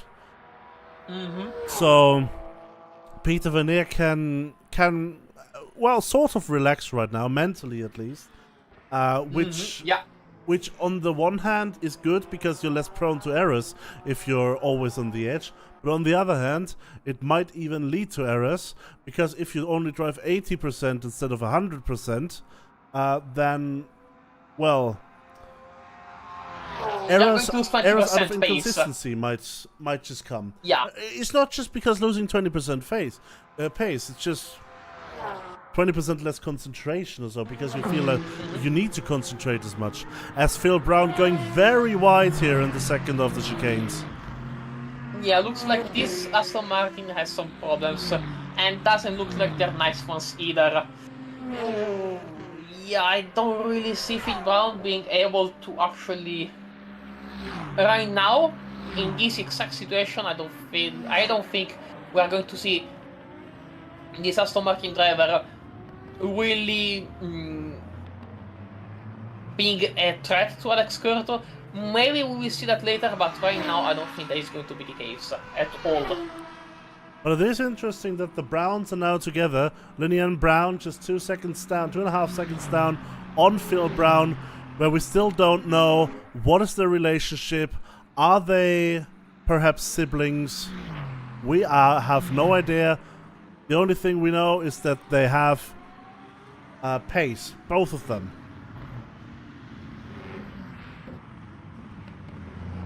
That was a nice save. And yeah, as Phil Brown is currently getting lapped here a bit, but that is a bit of a bad situation to get lapped here. Would have been a better situation for Alex Curto, like for Alex Curto here, directly on the straight, because Alex Curto doesn't have to get off the gas at all. He just waits. And perfect for Alex Curto in this situation. As I said, Alex Curto is really in a good position right now. It will have to get better for him to actually win the championship, but it could be worse. It could be very much worse. Comparing the split times right now, he was just 4/10 quicker in the second split than Peter Vernier, who is currently leading the GT3 class. So it seems that Alex Curto has gotten up to pace now and is ready to rumble. Yeah, however, Phil Brown, I see that car all over the place when it comes to line. Speak of the devil, Alex Curto, we just saw him cut the corner there. Oops. That could... speak of the devil, stuff like this always happens, and so really did not go well. Like the second pit cycle is now starting for the hypercars. Just in De Jong time. into the pits and Patrick Salvasi into the pits. We'll have to see whether the next one behind, which would then be Josef Herman on position, is also going to pit. Yeah, Patrick Salvasi is in the pits for the second time. Etienne De Jong also. Stephen Bailey and Doe Tapper, interestingly, have been able to stay out so far.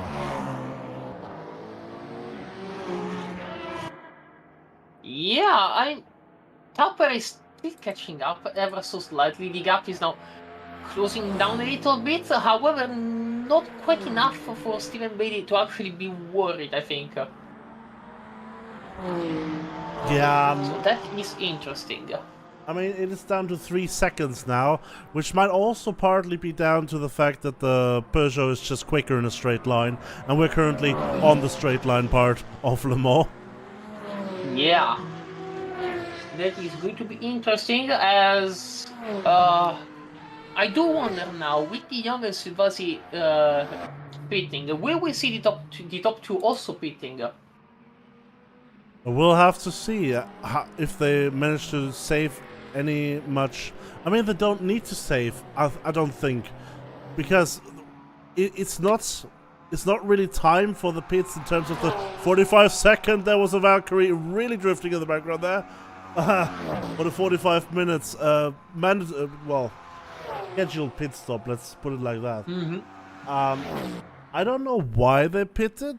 Did they maybe switch to wet tires only now? I don't think so. Is Stephen Bailey even on wet tires? Maybe. Stephen Bailey is not on wet tires. Stephen Bailey is on mediums. See, that's what I was thinking.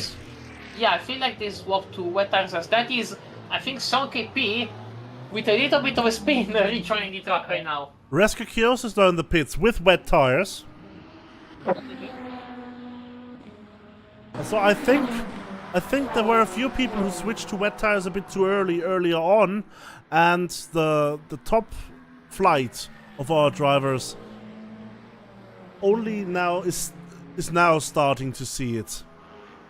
Yeah, I feel like the drivers in the hypercars maybe were like, well, the downforce is going to help me, since Le Mans has a lot of high speed corners, and maybe the rain wasn't too intense when they pitted. However, I feel that right now they might all go in and decide to go into the pits. Let's see. Yeah, Stephen Bailey goes into the pits.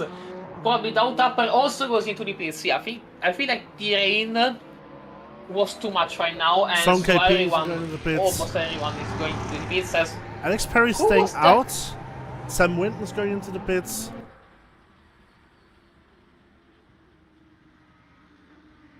no, Tapper is in the pits. Tapper is in the pits as well. Oh yeah, no, you said Perry, my bad. Perry, yeah. Perry's staying out. Sam Winton and Song KP are also in the pits right now, probably also switching to the wet tires. But yeah, it looks much wetter now than it did look earlier. We'll have to see whether Dirty Kohai also comes in, or whether he was on wet tires already. I think he's already on wet tires. No. No. Dirty Kohai is on west. No. Seems that he's That's going not into the pits as well. Yeah, he's on mediums right now. All right. We'll have to see. Stephen Bailey, as soon as he keeps going. Peter Veneer is also in the pits in the GT3 class. Oh, interesting. Very interesting. Not going to lie. Adriel Beaufort staying out. Oh, both. Okay, that is also very interesting. Also, Alex Curto seemingly... Yeah, Alex Curto is struggling right now. He's down in P5 at the moment and really struggling. Yeah, maybe he's still on slicks and has Probably. to pit soon. He's going into the pits now. Yeah, probably he was on slicks and now he's going into the pits because kinda needs to. Okay, Let's be honest. absolutely. At this point, I think you really need to. Stephen Bailey did stay in front, however, though Tapper got a bit closer during the pits. But he's stuck now behind the 51, which is Sam Winton. So, and touching the Mustang there. Oh, that's not helping him at all. Yeah, especially because that's good. There is going to be some damage on the front end. Well, on the front end is pretty much all that the Peugeot has.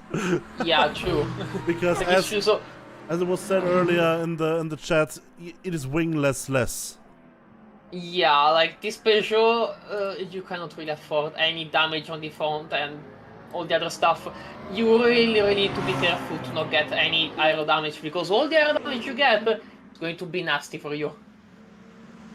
And Lillian Brown is getting out of the pits earlier than Alex Curto right now. Yeah, Alex Curto really struggling there.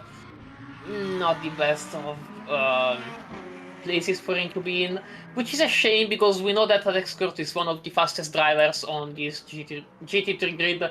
So seeing him so far behind, that is a shame. I think that might be mostly down to the rain, however. Yeah. Well, and it seems like at the moment, Adriel Beaufort did not pit. Did he go for the wets earlier, maybe? Did he pit for the wets too early, quote unquote, but now he's reaping the rewards? Because he only had to do one pit stop. Maybe, we do not know actually. So that would actually be an interesting theory. But now it's intensified. Look at the spray that is being kicked up now. Yeah, it is a massive spray. And now you absolutely 100% need wet tires. At G-Fox Foxington is in. Jules Flint is in. Song KP, I think, just left the pits as well. So yeah, it's now. Be careful. Yeah. Yeah. So I wanted to say be careful on the curves, guys, because those are going to be nasty. Oh, absolutely, and I think Adriel Beaufort actually managed to get the best strategy in here. Getting the wets early and but now reaping the rewards. As I said, Phil Brown is in P2, is 5 seconds down. But yeah, Phil has 6 seconds actually, after both of them have exited these this section. It's quite a lot of work for Phil Brown to still do. Peter Veneer as well is 15 seconds behind the lead of GT3 at the moment. Does put in a much better sector 2 than both of the cars ahead of him, but still has a lot of work to do. Yeah, it's not going to be easy for the drivers here. Yeah, especially with this rain. There is going to be a lot of extra work to do. Like, I'm not envious. I don't envy them. That does not look like a fun position to find yourself in, or is considered. Absolutely. And now with the spray getting ever more intense, it's also going to struggle with the visibility when there are other drivers around. As we see, well, there was a hypercar off there. Oh, that is a major. Who is that? That's Alex Perry. Oh, look, he's missing a wheel. Yeah, that is not that Aston Martin has seen better days. At least he's able to put it into the pits, but that is going to be just a lot of damage. I cannot see that being good for that Aston Martin. Oh, I'm really surprised that without a wheel he manages to get back into the pits. I guess that having 3 wheels can kinda, you know. I mean, like, yeah, race car suspensions are stiff enough for that to be not, like, yeah, not so bad. Well, quote unquote, so bad. It is horrible. Yeah. It is, of course, one of the worst things that can happen on the racetrack. But as we can see, it's savable. Apparently, it's savable. Luckily, it happened in the last sector of the race, so well, easier to return to pits. Yeah, but it seems like... there is 100% Reliant Robin, I agree with the chat. The Aston Martin Reliant. Wait, Wait, I mean, Aston doesn't look Martin like Robin. too reliable, things considered. Yeah. Like, considering what we've seen today, not too reliant. It could be better. Oh, okay, no, there is just spray, okay. For a second I thought someone sent it into the wall. No, that is just some spray. Yeah, quite a lot of spray here. As though Tapper lost a bit of ground right now to Stephen Bailey. Was closer towards the end of the straight section. However, lost quite a lot now at the end corner there. Though Tapper still charging with the wingless Peugeot, the true wingless. Yeah, so good on that for actually being able to still keep it together. That is pretty good for one driver's not going to lie. Or are they going to be able to do so with the rain on intensifying?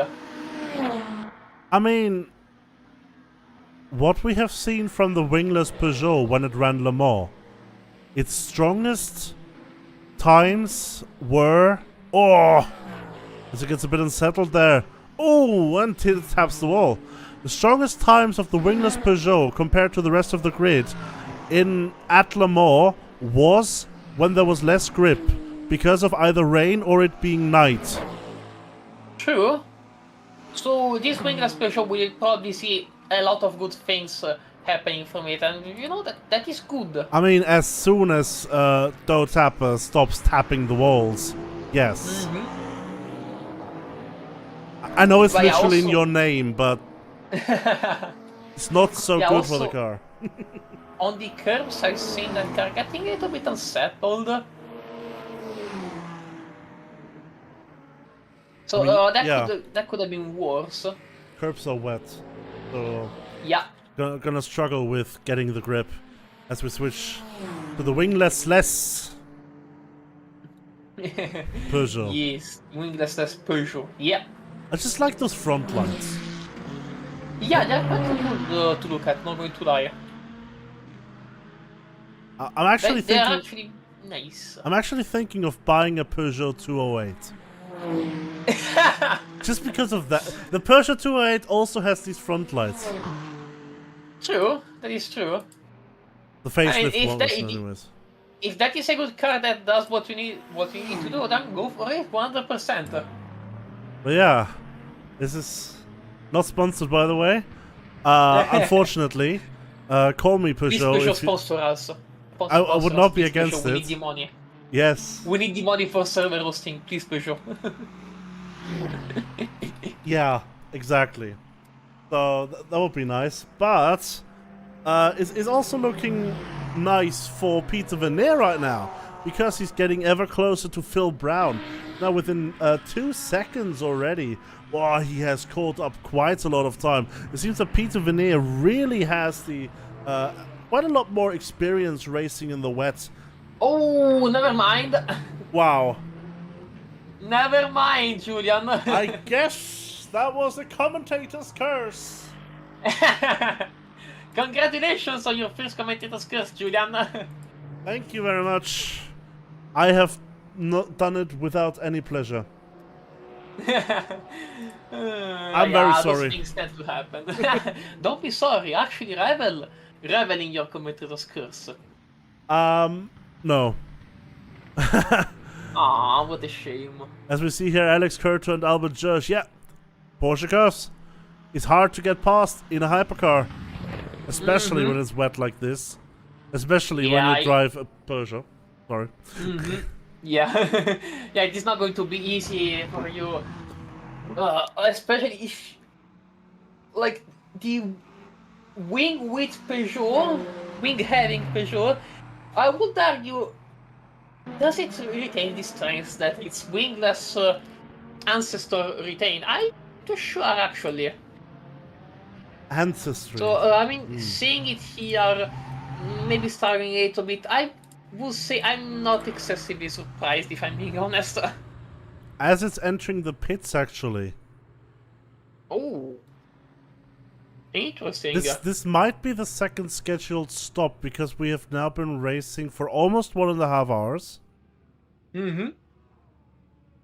So yeah, it just looks like this is a normal stop, as Daniel Negaitsev is also in the pits, right ahead of Albert Jersch here, but a lap down. So yeah, it looks like the actually scheduled second hypercar pits are now starting. Nice, very nice. Stephen Bailey is not bailing into the pits yet. You had to. You had to. You really had to, didn't you? But yeah, that is true. He does not need to bail into the pits yet. However, if we are going to look at this situation, I really see that we will not see him dive into the pits probably for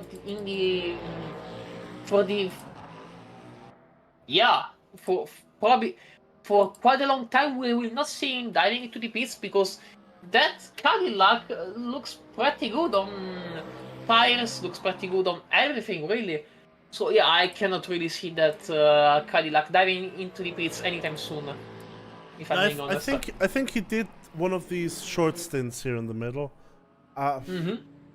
Sam Winton is in the pits, however, right now. Getting the second pit stop out of the way. So maybe it's also just Stephen Bailey saving a bit more on the fuel front. I mean, we are now in a wet scenario, and typically in the wet you need less fuel, because you physically cannot step on the gas as hard on acceleration out of the corner. Yeah, that is true. That is true. I remember some of our drivers during the wet race at Fuji being like, I could have saved a little bit more on fuel, because I didn't really need to push that hard on the wet. And so I think that is probably what we might be seeing here. Drivers not pushing, because when it is wet, you don't push in the wet, and so probably lots of drivers saving a lot of fuel, and we will see how this will change the situation, if it will actually change it. Because drivers might have actually accounted for it and don't really need to change anything in this case. Yeah, we will have to. The only thing that is going to be interesting now is Stephen Bailey going to keep driving away from Del Tapper? Because the gap has increased again. But also, Probably. in the GT3 class, it's getting closer. Adriel Bonfin, 3 seconds down. We have Phil Brown. Yeah, this situation makes me even more sad for Alex Curto that he wasn't able to stay here, because look, he was ahead of Phil Brown when Phil Brown made the mistake and was catching up on Adrian Bonfim. Now, if he didn't make those mistakes, he could have potentially fought for P1 and potentially for the championship. So that is... I feel so bad for Alex Curto right now, not going to lie. Yeah, it's truly not the best of situations that Alex Curto finds himself in right now. Yeah. That Cadillac. He's currently 110 seconds down on the GT3 lead. Yeah, that is just not what you want to see if you are Alex Curto. I mean, that just makes me even more gutted for him, because he could have really done it, and he could have... Yeah, look at that, he's just struggling so much here on the wet. Poor guy. I mean, the wet is hard to navigate. There's no doubt about that. As long as you're not driving in ACC, the wet is hard to navigate. Yeah, ACC is just a difficulty slider. I didn't really find it that hard in my only experience in the wet, which was, I think, our M2 race around Europe Schleife. Yeah. So yeah, that wasn't really difficult. However, I have not tried the wet here in LMU, and that sounds like the opposite of a fun time, if I'm being honest. It is a bit more challenging compared to ACC, definitely. But not as challenging as iRacing? No, it's not that. It's sort of in the middle between iRacing and ACC, okay. I would say. Interesting. That is interesting, actually. Because, on iRacing you also need to account for the white line and all that kind of stuff, but not here. So that is interesting, if I'm being honest. Very interesting. I mean, look at the road. We currently don't really have a wet and dry line.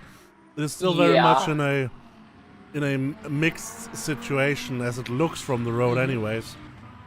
Yeah, of course the feeling might be different, but yeah, from what we can see right now, doesn't look like there is a rubber line on the track, which means if the wet line and dry line were actually simulated properly here, yeah, that would mean that our drivers could literally drive anywhere, unlike what will actually happen in, say, iRacing.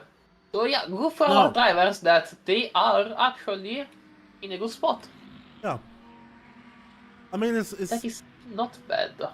It's more of a challenge of, are there any puddles anywhere? Any larger accumulations of the rainage?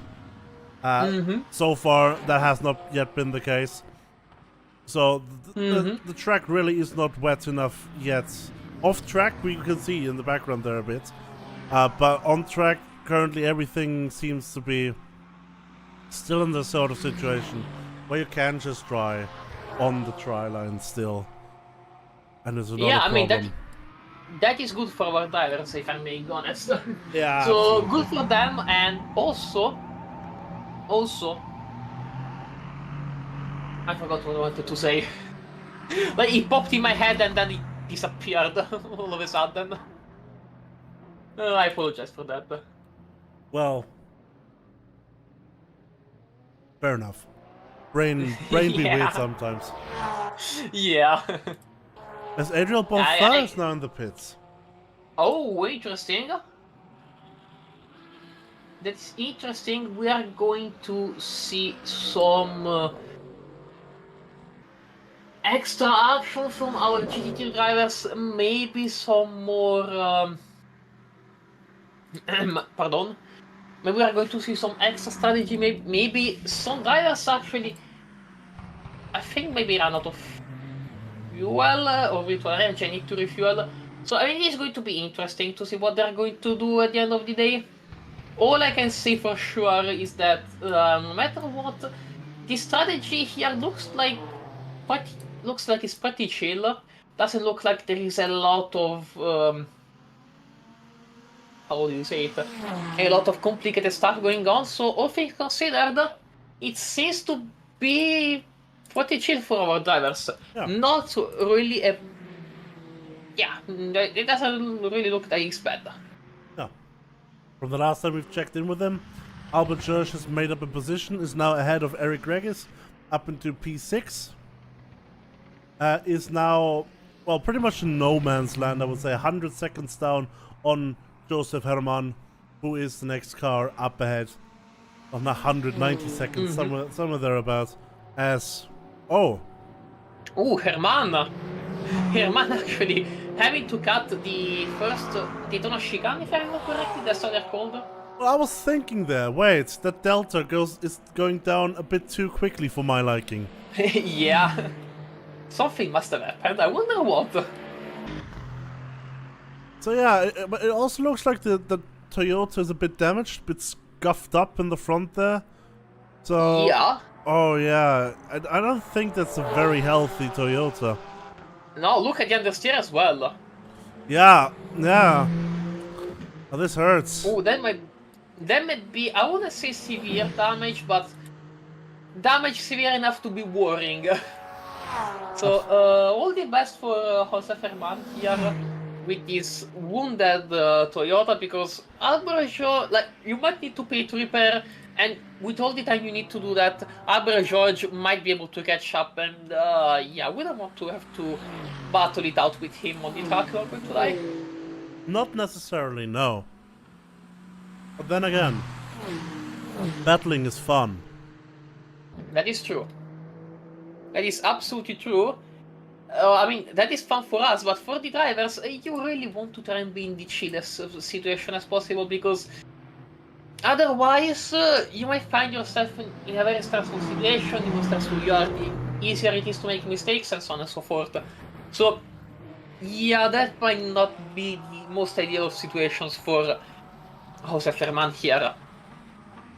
And again, he just lost the wheel. Oh! And oh no! The wheel is stuck under the car right now. So that's fun. Oh, that is suboptimal. As Sianke people wanted to check what is going on right there, as he got close to the Toyota before actually getting away. As yeah, a race to forget for Jose Herman, and we actually saw two cars losing a wheel here. Like, it never happened during the championship. It happened twice at the same race, both in hypercars. So that is actually pretty quirky, all things considered, I'm not going to lie. And as you can see on the delta on the bottom, Albert George is drawing ever closer because of that. And this is pretty safe. This is pretty safely a part of the... Oh, who went straight there? Someone went straight, I think, at... right behind Eric Regis, so I think that was G-Fox Foxington. Going straight for... going straight for the corner, and actually not turning. And you know, if there is a corner, turning might actually be a good idea. And yeah, not turning might be slightly suboptimal. Slightly suboptimal, yes. Yes. So Josef Herman is still, well, trying to get it struggling. back. Struggling though, as Albert George is drawing ever closer. Yeah, I mean, Albert George is going to get the position. I don't think anyone ever had that in doubt, but the cars losing their parts is really bad. That's a good one in the chat. That is a very good one. Really bad indeed. Yes. But yeah, he's now entering the pits, and Albert George, well, he won't even see that. He will just potentially see the delta, and on the delta it's just creeping down ever and ever more. But he will not know what has happened. Yeah, I mean, probably he will have a guess of some sort, but that is not great for our Mexican driver, not going to lie. I thought he was German, haha. Anyways, Albert George, now taking the position and is now in P5 overall. That is a stark improvement from what we've seen from qualifying. And a nice welcome back, I would say, after a month of not driving competitively. Yeah, that could have been worse. So good job on him for actually being able to actually go back here and show us that he's actually doing pretty well when it comes to being able to put together a great performance. Also, speaking of putting together great performances, where is the Brown, whatever, I don't remember. In GT3's Phil Brown and Liam Brown, they're actually doing pretty well, P1 and P4 respectively. And so these are names that I'm guessing we'll probably see become household names, and they're not doing bad at all. Not going to lie. Absolutely aren't. They're doing rather well. And what I find impressive is Phil Brown showing up, I think, first race today. Showing up and immediately being up to the pace, immediately leading it for such a long time now already. 47 minutes left in the race. Wow. But a lot of the race already over. Two-thirds of the... I think more than two-thirds of the race are already over. Wow. So that is actually kind of interesting to see. There was a lot of action here at the beginning, but right now the action has quieted down, which I don't think is necessarily a bad thing, but wow. That really showed that these drivers really gave a lot at the beginning, but right now I think they're just trying to bring it to the end and not do anything stupid. Like, at the end of it, you really just want to be able to, how do you say it, not die. Oh yeah, Foxington is a nice name. He's also a Fox VTuber. And I actually have a fun story about G-Fox. Because yeah, that is his name. We were once racing, actually I was once doing quote-unquote coaching with him on Race Home, as he was actually trying a hill climber, and at one point I was like, watch out because there is a corner ahead, and he just slammed into the wall, flipped the car. I don't think I've ever seen anyone do that. That was actually pretty funny. Damn. Yeah, that was actually really, really funny when it happened, not going to lie. I managed to flip a car once in Race Room. Oh, really? I was driving like 60 kilometers an hour. So I think I managed the slowest flip ever in any car. I guess it does happen. It can happen, all things considered. But yeah, Josef Herman in the comments now. Yes, the rain is challenging. Unfortunate for Josef Herman, who is now rolling back on the pits, on the grid. Has reset to the pits now. Yeah. Not ideal. Race is over for Josef Herman after, well, struggling in the rain, losing quite a lot of the car parts. A really bad situation to be in. Yeah, you could say that. Eric Regis, in the meantime, is catching up a bit to Albert George now.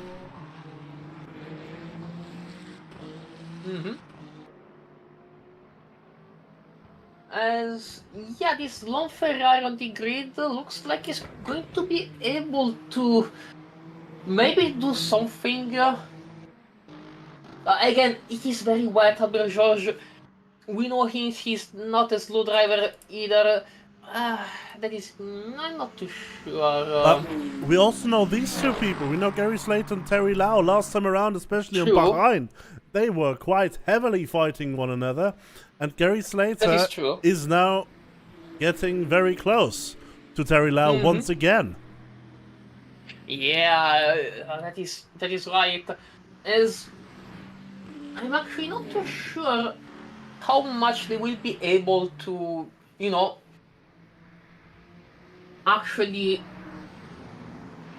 do a lot here, especially in these fast corners. Like, again, you are on GT3 is in the wet in fast corners. That is not going to be an easy situation for you to find yourself in. However, at the same time, because you are in the wet, anything could really happen. And so we will see how the situation will evolve, really. Yeah, currently it's a bit static between the two, running at 1.5 seconds of a difference, but you can see Terry Lau right up ahead of Gary Slater there. Gary Slater will also see this, will feel this, will want to get that P6. Which, I mean, honestly, putting the Lexus up in P6, that would be pretty darn nice, wouldn't it? For any Lexus driver. Yeah, that would be very, very cool, though, things considered, not going to lie. As Ubi Diaz is right on the rear of the Lexus of Jordan Brunch. Oh, watch out! Watch out, because Ubi Diaz is not a driver you should underestimate at all.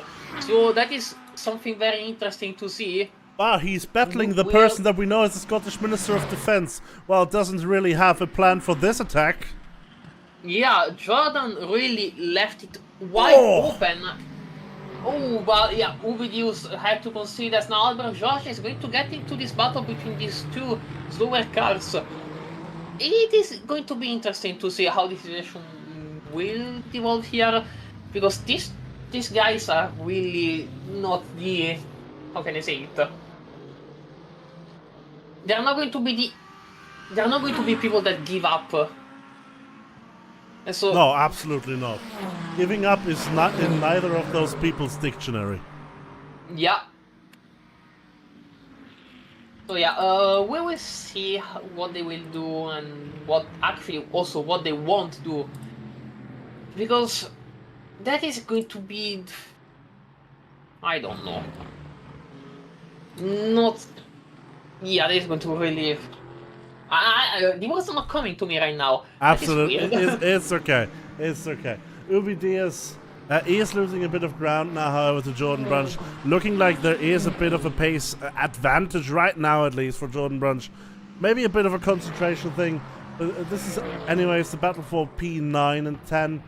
Gary Slater is also getting closer. Is now, I think, within slipstream range of Terry Lau here, as we're on the second straight? Oh no, there's the third straight already. Third straight. Absolutely. Coming up to a sharp right-hander. And it looks like, yeah, both of them. Oh, a bit slidey there by Gary Slater. Look, this is a Japanese car, but this is not Toge drifting. Yeah, you really need to be careful here, especially because you might actually obliterate your tires. The tire wear can actually be quite brutal, so you really need to be careful about what you're doing here with your tires. Oh yeah, but I mean, in the wet, I don't think it's going to be as heavy in the wet, is it? Anyways, Gary Slater wants to make it a battle once again. We've seen this last time around at Bahrain. This time around, it is back. The battle between Lau and Slater. The BMW versus the Lexus. I mean, both of them are front-engine machines. Quite grippy in corners. Front-engine rear-wheel drive cars. Yeah, there is going to be something they really need to be careful about.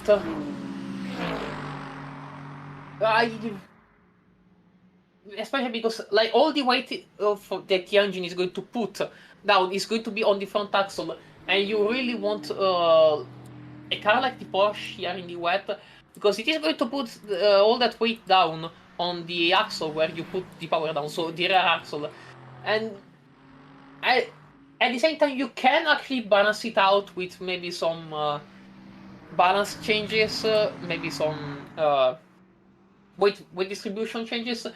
However, putting the power down in those front engine cars is not going to be the easiest thing in the world, if I'm being honest. You really want a car like the Porsche here, you just said. Yeah, because the engine is right on the rear axle, which means you're going to actually have a lot of traction, in theory. I mean, theory, yeah. Peter Vernier is also showing that he has quite a bit of traction right now. Only 3.7 seconds down on Phil Brown, who is right up ahead. We still see the spray a bit of Phil Brown. But yeah, it's looking like... No, it's actually the front engine car of the Aston Martin here that currently has the advantage. The thing as well a bit of instability there. But the thing as well, I think for a front engine car that it has a bit more stability, especially in the rain, because of the weight being in the front, which are obviously the tires that turn in. Yeah, that is true. That is something I hadn't considered. But putting the power down is not going to be the easiest thing in the world for these front engine cars. Exactly. But putting the power down is not that important in the rain. True. You don't need so much power to put down, otherwise you're going to spin out. Especially in the rain. But Peter Vernier is catching. Down to 2.3 seconds right now. It looks like this third sector is going very well for the Porsche driver. Very nice, very nice. We'll have to see whether he can keep up, or whether... Well, maybe Albert George here can throw a bit of a spanner in the works. Now it's looking like a pretty simple overtake for Albert George there, lapping Phil Brown, on the straight. No issue for either of those. So, no advantage for Peter Vernier in this situation. He might actually have to do it on pace, catching up. And then going for an overtake. Yeah. So, for now, let us take a look, though, at the mid-race results for the GT3 class. Let's see, let's give it a look. In the GT3, we have Phil Brown in P1, then Peter Vernier right behind them, and then from P3 onwards, everyone is lapped. So, Adriel Bonferm, P3, Jan Brownie, Alex Curto, Terry Lowe, Gary Slater, Jan Seppa, Jordan Branch, and Ubidius. These last two are 2 laps behind. Then Matt Holm, and then we have a lot of DNS and DNF in Joshua Easy, Luna Leopold, Rigor Mortis, Paul Niklas Pavlik, Dominic Chomon, and Tommy Leto. Exactly, and going to the hypercar class, we have Stephen Bailey leading the race ahead of Do Tapper, who is sort of hovering behind Stephen Bailey. And then with Ichon de Jong in P3, Patrick Salvasi in P4, meaning that if it keeps like this, Ichon de Jong will have the championship victory in the hypercar class. Albert George is in P5, Eric Gregis in P6. Dirty Kohai is in Albert Gregis, Dirty Kohai is in P7 with Sam Winton in P8, Song KP in P9, G-Fox Foxington in P10. Then we have Reska Kyoso, the last of the running cars, in P11, and we have quite a lot of DNFs of Joel Flint, Joseph German, Josef Herman, Daniel Nagaitsev, Alex Perry, Edwin Law, and Gerd Odinson. Quite a lot of cars that we have lost during the duration of this race. I mean, it is a challenging race to do. It is long. It is weathered, and it is an attack. We have Peter Vernier, who had overtaken Phil Brown in the meantime, but Phil Brown is moving back ahead, it seems. Yeah, Phil Brown again. That comes down to Porsche being able to put the power down way more easily, as that is an overtake for P1 in GT3s. So good job on Venera, and let's see how the situation will evolve from now on. Because that was a nice overtake, really easy, like not really a lot of drama. So yeah, good job from them. But look at the steerability of that Aston Martin, making it so easy for that second overtake here. And let's see into Indianapolis and out of Indianapolis if there's any chance for either of the two. Much wider line on exit there, it seems, for Phil Brown.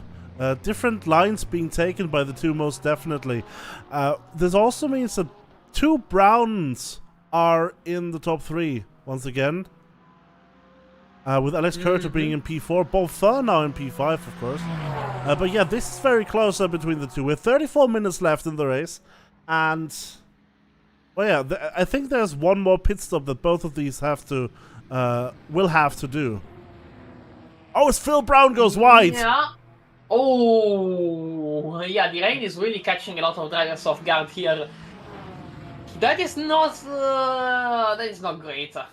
Like, if I were a driver, I wouldn't say mad at myself, because at the end of the day, it is rain, and rain is going to rain. Rain is going to do rain stuff. That is not like a big surprise. At the same time, that would be really not great. Oh, as Phil Brown dives into the pits now and cuts. Oh, a bit too late there on the brakes, it seems, for this corner into the pits. So yeah, this might be the last scheduled pit stop for Phil Brown, as a slight splash and dash before finishing the race in the last 30, at least half an hour, just above half an hour. That means that Peter Veneer for now has a pretty uncontested lead ahead of the Browns. That is true. That is 100% true.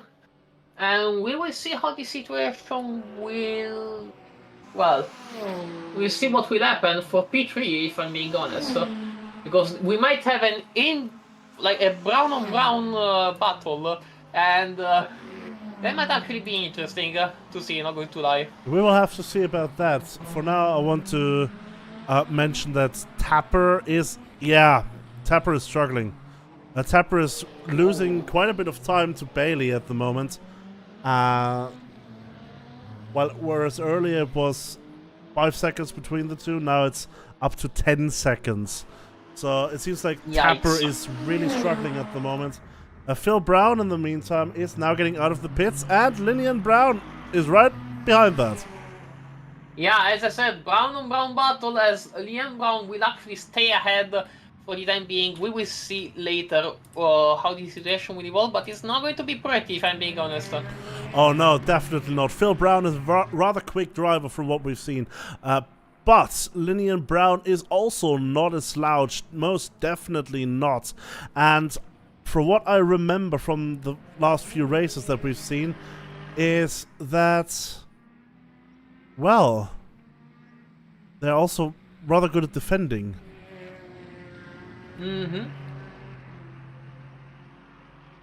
It's always an important skill to have. And for now, 1.7 seconds ahead of Phil Brown. We'll have to see how that gap between the two develops. This seems to be the closest battle on track right now, as Gary Slater has been struggling to catch back up to Terry Lau. Oh, and yeah, going very wide there once again. Yeah, that is not ideal for our British driver here.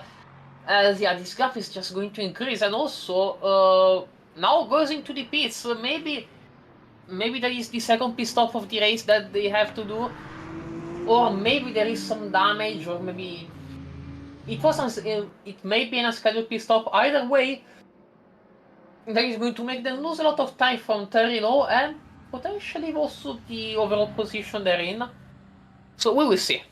Patrick Salvasi also entering the pits right now for what seems like the last pit stop.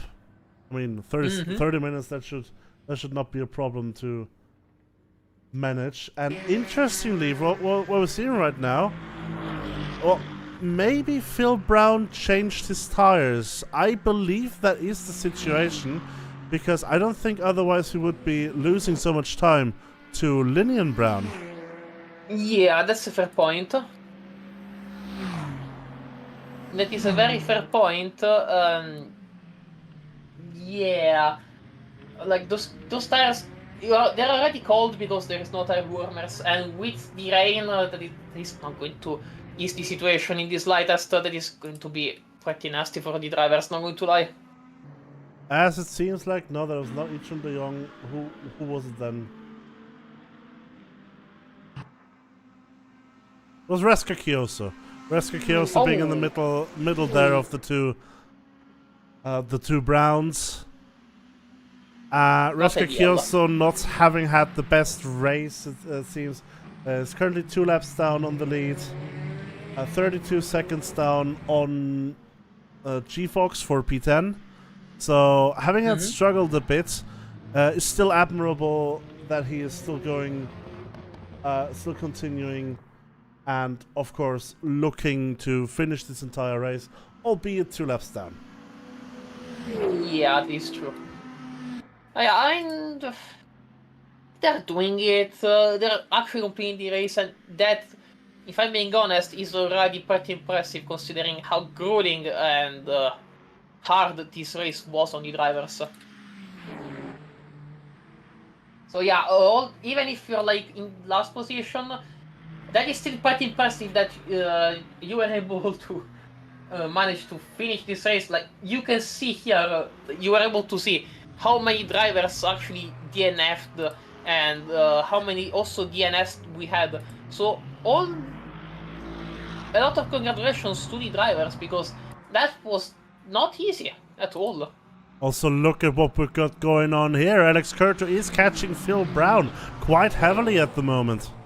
That seems like... No, he's going into the pits. And right behind him, that seems to be...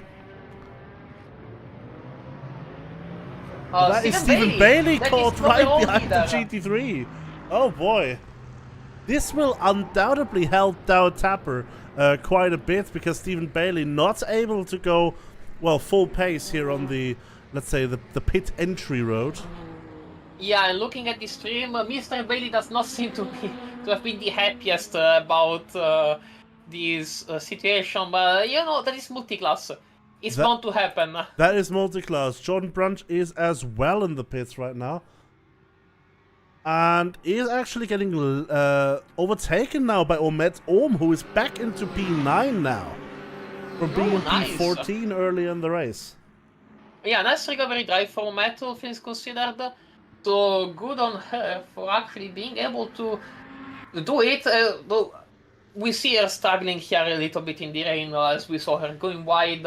Now, lots of pit stops going on. Leach de Jong is now as well here. Yeah, that's it right now. Alex Kurcher and Leach de Jong are currently the only ones still standing on their own position, their own pit boxes. Leach de Jong moving, Alex Kurcher moving as well now. We'll have to see whether some more people come in these laps. But yeah, Omet Ohm has been on a bit of a recovery drive.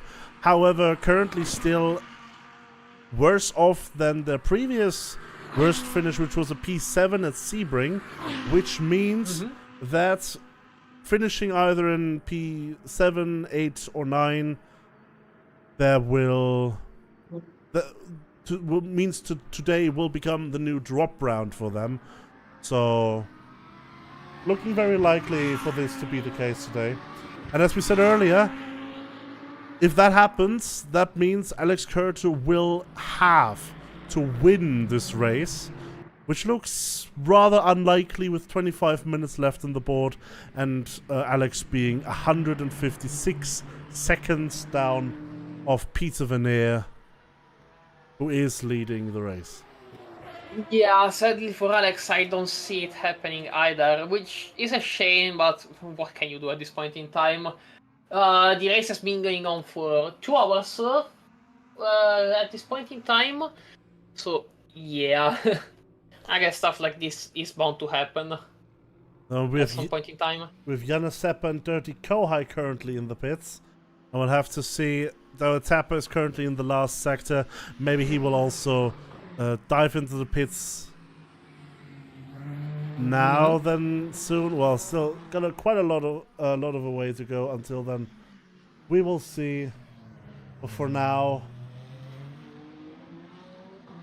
there's nothing going on here. Dirty Kohai was just overtaken by Sam Winton, who's still out on track. And it looks like Peter Veneer is now moving into the pits. So this will be interesting. We'll have to see where he comes out. Of course, Linian Brown is 60 seconds down on Peter Veneer. So we'll have to see whether they will go into the pits. I mean, I think there are still one pit outstanding, but they were on a bit of a different cycle than the rest of the grid. Yeah. Yeah, that means that we will need to really be. Well, how do you say that in English? I forgot. Say it in Italian. Say it in Italian. Oh yeah, that was bound to happen considering all these strategies that we've seen here developing on track. So I'm actually not too surprised it happened, but at the same time, it kind of makes the situation a bit more difficult to follow, as, yeah, what can you really, like, do here? But it looks like it doesn't matter in the end anyways. Linian Brown is now in the pits. Peter Veneer is now out of the pits and still leading quite handsomely ahead of the rest of the grid. Adriel Bonfin did pit a bit earlier. Will probably not have to pit anymore now. So we'll inherit P2 now, probably? Maybe. But... Yeah, Adriel Bonfin will inherit P2. Stephen Bailey will re-inherit P1 as Dow Tapper is now exiting the pit lane. Yeah, the Peugeot is going to be on cold tires, so I don't really see that Peugeot being able to retain that position for long.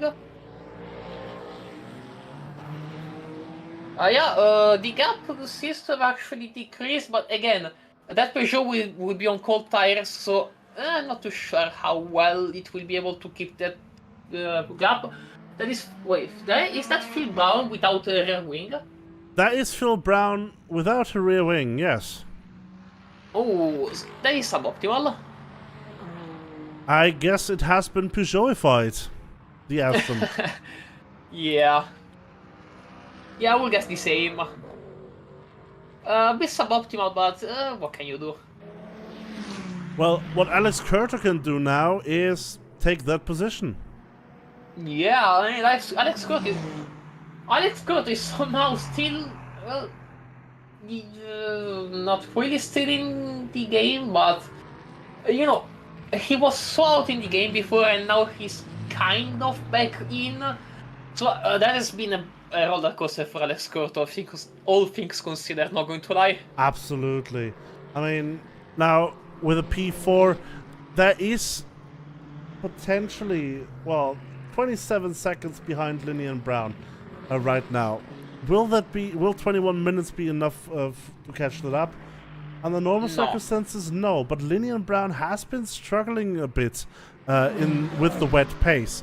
Most of the biggest reason why Linian was up so much in much of the rain was, number one, slightly different pit cycle, and number two, a very calm race in the beginning, not caught up in any situations, which really helped them. But now they are sort of struggling for pace quite heavily. So we will have to see what can develop here. What happened here? Doa Tapper must have had an issue. It's now 15 seconds down on Stephen Bailey, whereas just 20 seconds ago it was still only 2 seconds between the two.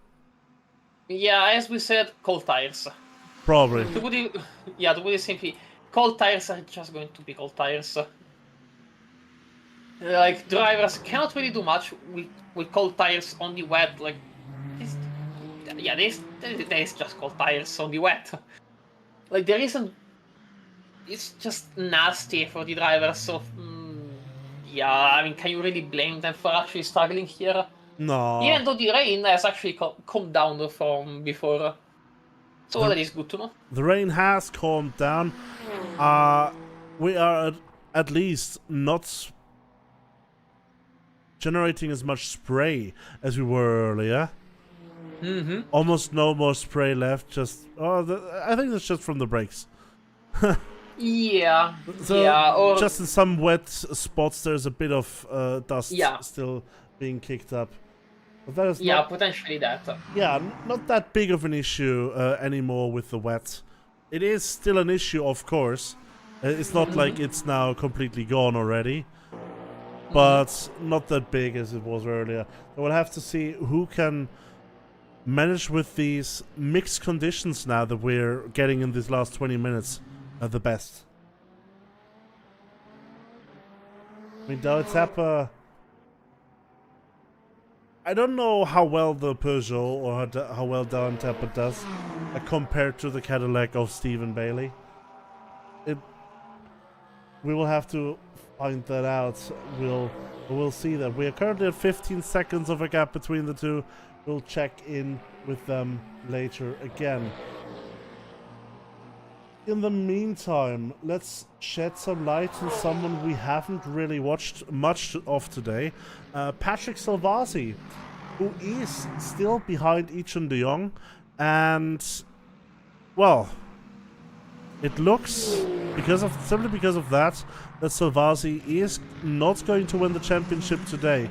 Etienne de Jong, of course, as we said earlier, needs to gain 13 points ahead of Patrick Salvasi. So Patrick Salvasi would have to gain at least 14 points a day on Etienne de Jong. And if Etienne de Jong is just ahead of that, yeah, that is not going to happen, unfortunately. Patrick Salvasi has shown a strong season so far, consistently finishing in high positions, 2 and 3s. However, Etienne de Jong has just dominated quite a lot of the season. Yeah. Yeah, Etienne de Jong really with a strong performance this season, not going to lie. And even though you're not winning the big one at this point in time, but at the same time, the overall championship, that has been quite a dominance. Also, that is very fitting for a Toyota, winning all the races except for the big one, Le Mans. That is very realistic. That sounds on brand right now, yeah. Yeah. Yeah. I mean, if Akita Suzugawa is listening to me, he's probably saying I want to snap his neck. But hey, I'm stating facts. Yeah. And the fact is also that the best Ferrari is only in P5 right now. So don't be too sad, Akito. There are 2 Toyotas ahead of the best Ferrari. It's just that there's a Peugeot and a Cadillac. Yeah. Actually, something that actually got curious. There are almost no Ferraris. The only Ferrari is Eric Gregis. But then everyone else is just not there. That is interesting. Yeah. I mean, I guess there are not so many Ferrari fans, and maybe the Giga Kubica fans are not attending in this season. Who knows? Yeah, probably yeah. Reska Kioso Which, now I in mean, the pits. it is a shame.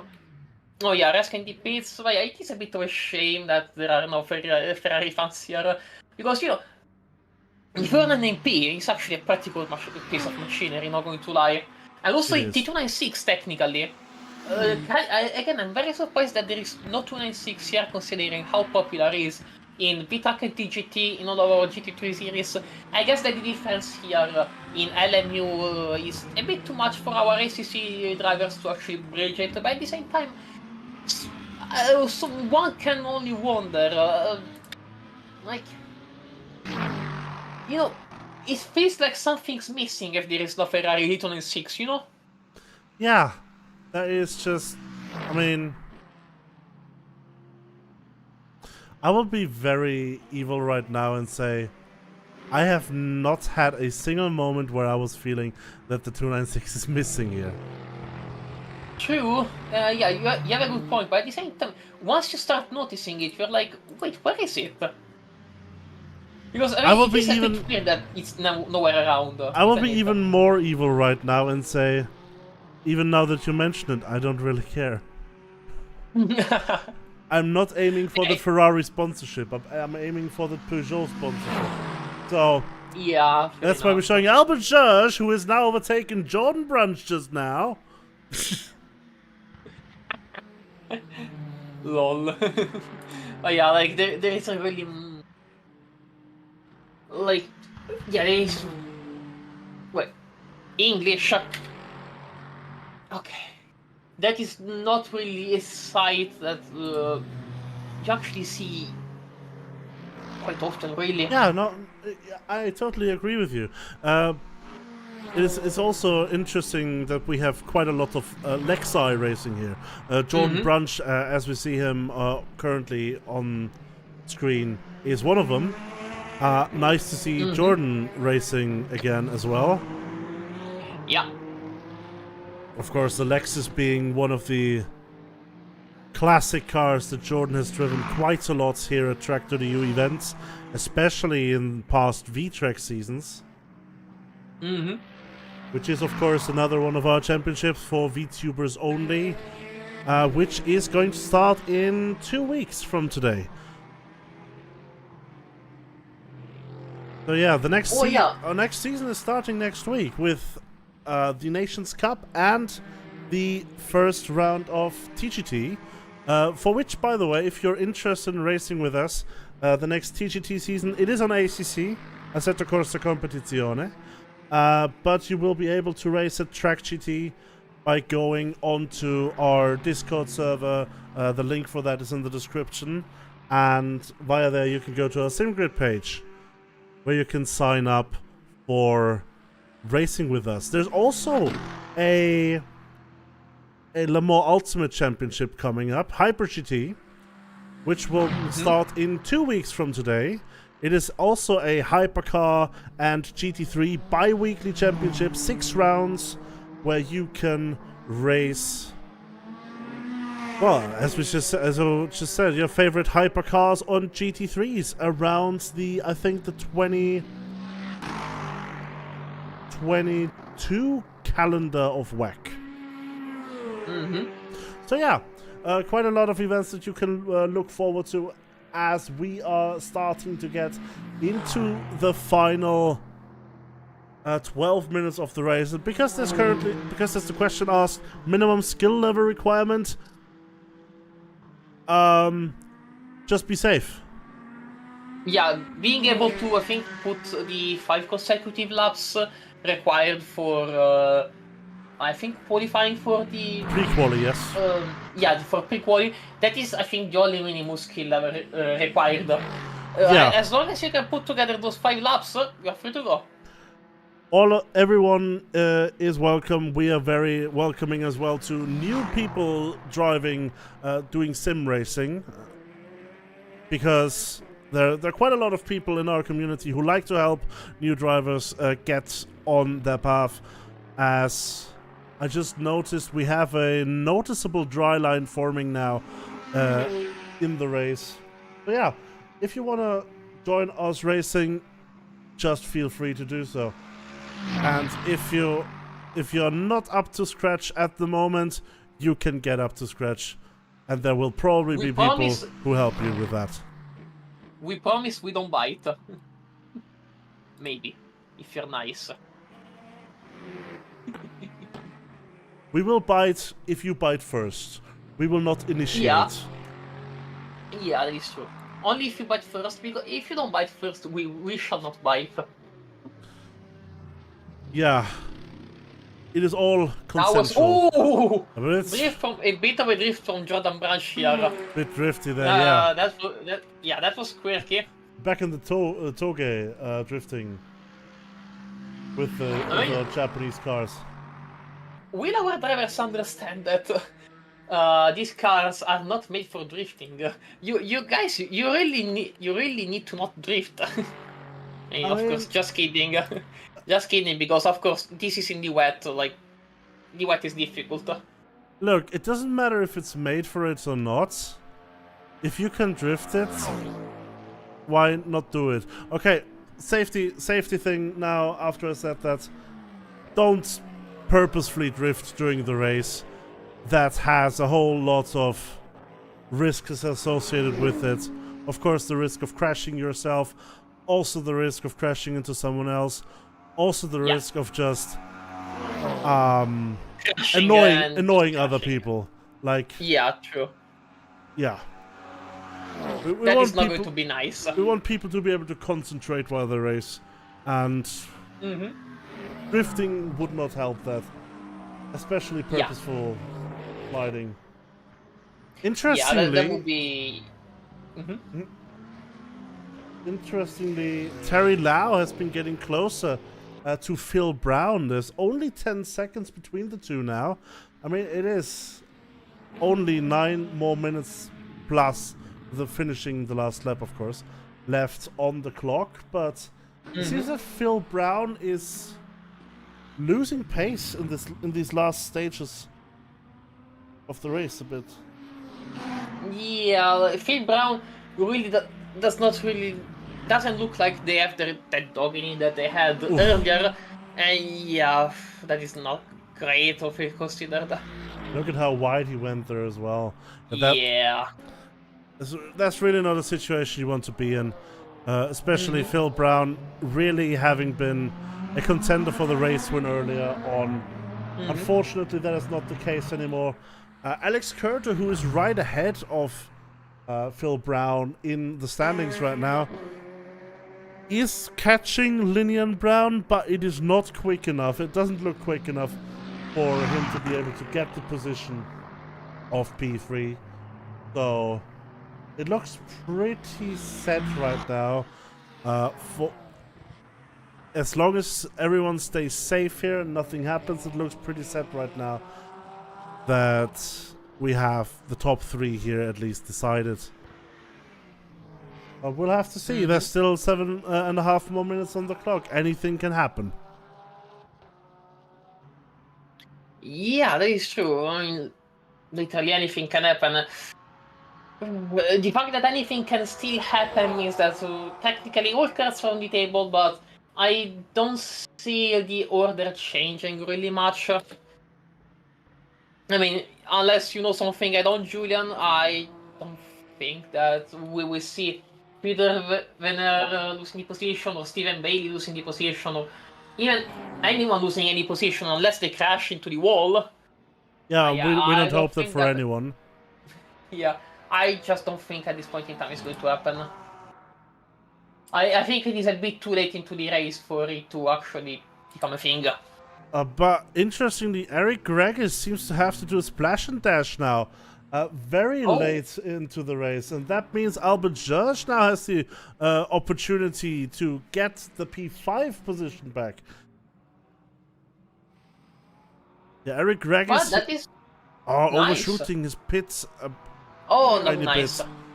Albert George is still in the last sector here. Let's see how long does the pit stop take. Eric Regis is leaving the pits already. And Albert George is now coming onto the start-finish straight. We'll have to see. It looks like Eric Regis will still be up ahead, but his tires will be colder definitely. Or no! Albert George just whizzing past the Czech driver. Without the Wizz Air sponsorship today, it seems. Yeah. Still whizzing past his fellow driver. Eric Gregg is now relegated to P6 and has probably a bit of a more cold tire situation than Albert George does. Yeah, not really too ideal, but at the same time, what can you do? Like, you're not going to come out with tire warmers. Like, those tire blankets are banned. again, the track is going to be very cold because it has rained for I don't know how much, well, how long. Yeah, what can you really do at this point? Absolutely nothing, but Eric Regis seems to do everything in his power and is catching Albert George and is staying in his slipstream. So it seems that there is still a chance for Eric Regis to make some headway here. I mean, anything. Yeah, this is the only place where something might happen because of the splash and dash that Eric Regis had to do. But at this point in time, I don't quite know. We'll have to see. Eric Regis is definitely in the slipstream. Is going to have an easy time following Albert Church. And it seems like Dirty Kohai had a game crash, unfortunately. Oh no! That sucks. That is another DNF for a hypercar driver. As Eric Regis goes for the inside, not quite side by side enough to make a move on Albert Church, as both of them are catching up Peter Veneer. Albert Church goes very deep there in the braking zone. Eric Regis taking P5 back from the Hungarian. Oh, he's not going to be happy about that, but what does he have to counter that? Does he still have pace left in his tank? Maybe. I mean, after all, he's going to have the warmer tires, and warmer tires here can actually do quite a lot, especially as we said before that the Peugeot has shown that on cold conditions it is a pretty strong car IRL. So I would be expecting that to still be the case here. I don't know if the Evo version that we're seeing here racing still has had that advantage in previous races. I know that the non-winged version was really good in these sort of mixed and bad weather situations. But does the Evo version still have that advantage? I don't know. Yeah, I don't know either. That is a very good question, all things considered. Yeah, we will see. We shall see. It seems that Eric Regis is having the much easier time of gapping Albert George at the moment.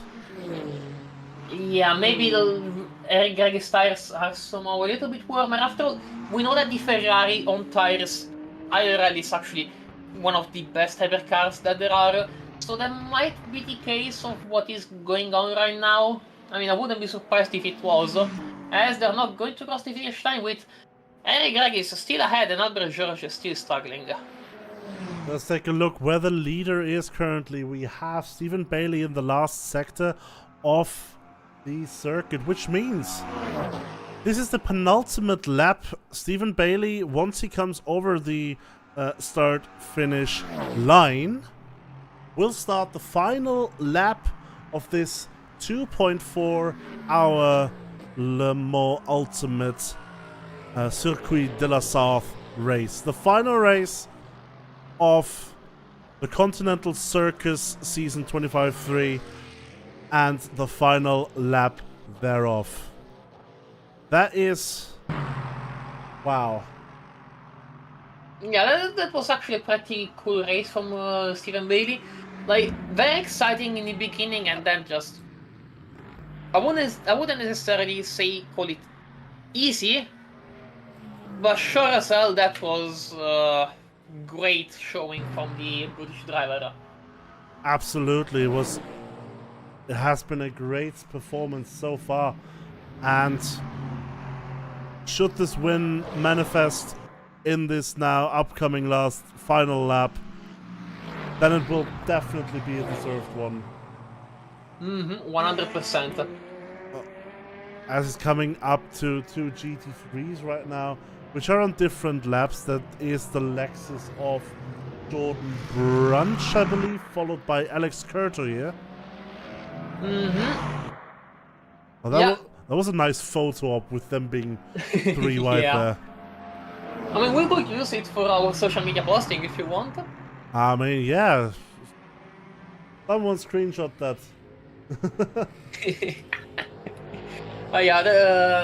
With this Alex Curto, still with a nah. He's there are no chances. 10 right seconds now. down. Yeah, it's like final lap. 10 seconds down. It's not gonna manifest. it's not really. going to happen. And 2, 1, time's up. Time is up. This is going to be the end.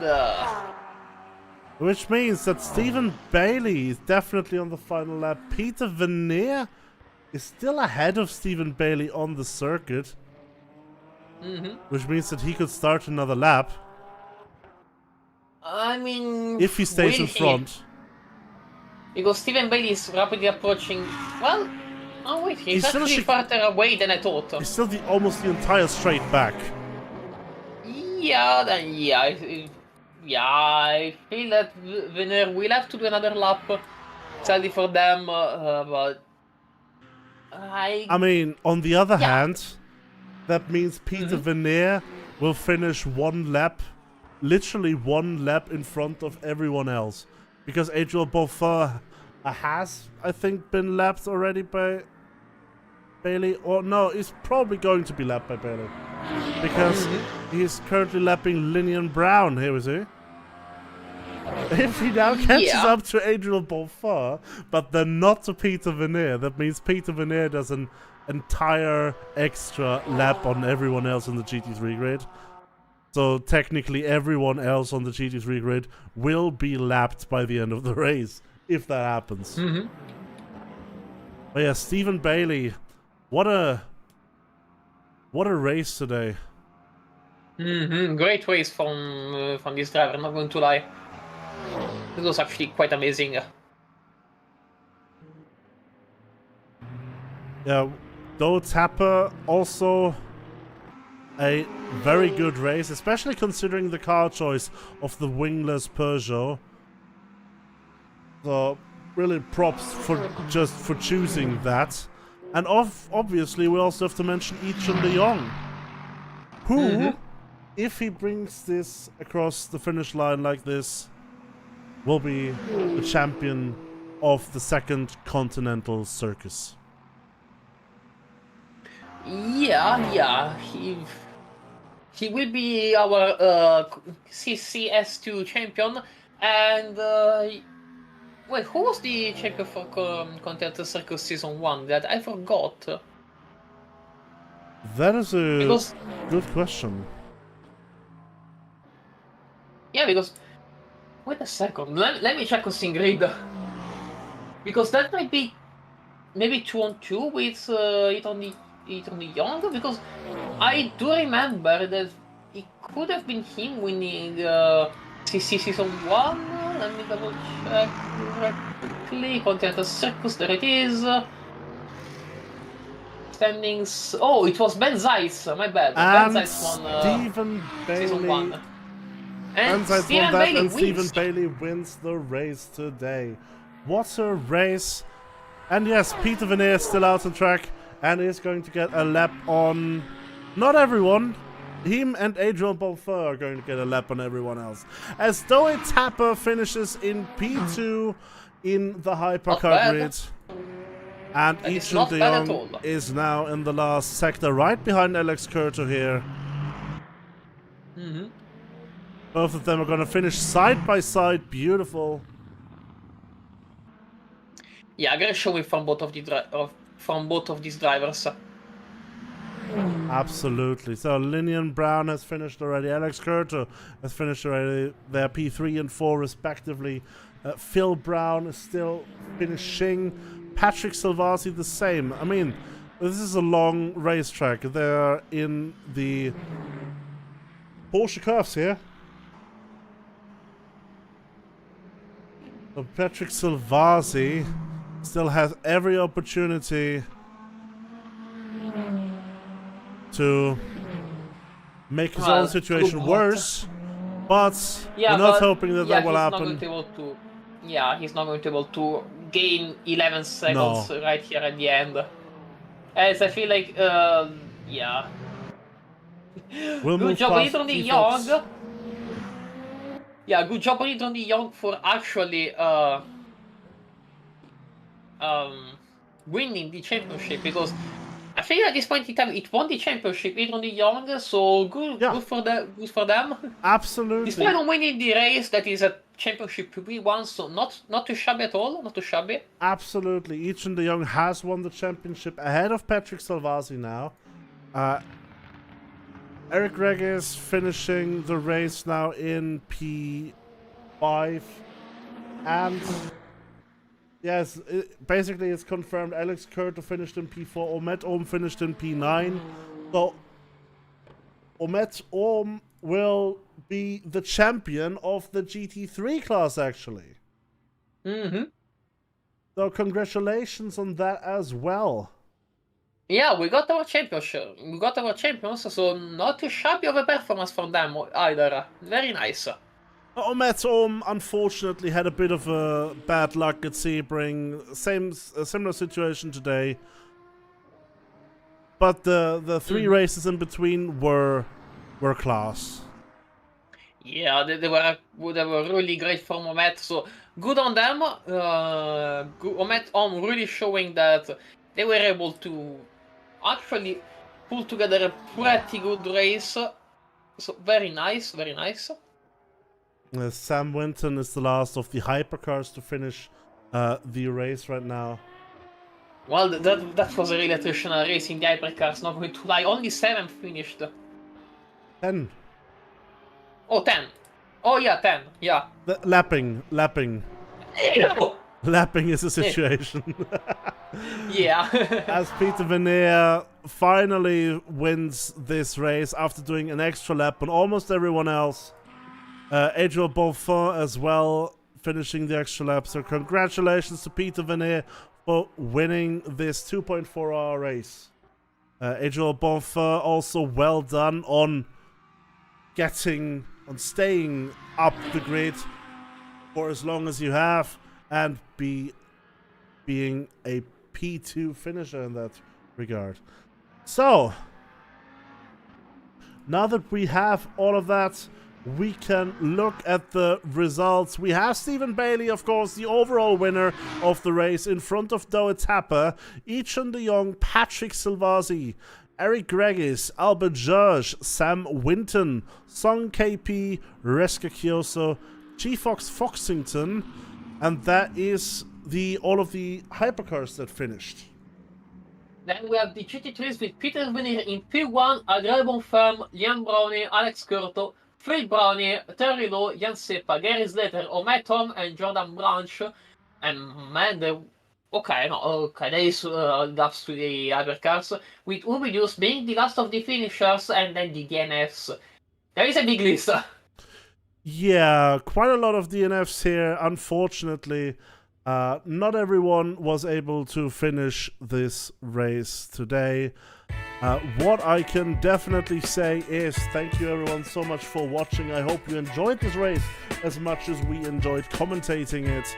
It has been a blast. This entire season has been a blast. Congratulations to all of the winners once again. And I hope you guys are looking forward to what is coming next. We, of course, have, as said earlier, more championships approaching soon. We have TGT is a tracc in ACC and VTrack in ACC starting in the next 2 weekends. In 2 weeks, we have another LMU championship as well starting, Hyper GT, where you can sign up for that via our SimGrid and our Discord. Thanks. Also, yeah, I would like to add one thing. If you are interested in Continental Circus and you like the format, we will probably do other ones in the future, but what do you think, Julian? How much do you think our drivers will have to expect next Continental Circus before it actually happens? I don't know how much they will have to expect it at the moment. All I can say is if you want more, be sure to let us know on our Discord. We're always open for suggestions. We have a suggestions feedback channel there, so feel free to let us know what you want, because that is also as important as, well, basically what we're doing, what you guys want, because we're here for you. We're hosting the races for you. And in that regard, also thanks for our patrons who help us finance the service. And yeah, you can also become a patron to help us and to be featured in the beginning and to have an exclusive way to chat to us. So yeah, now after that all has been said, there is nothing more to say other than thank you guys so much for watching and see you on the racetrack.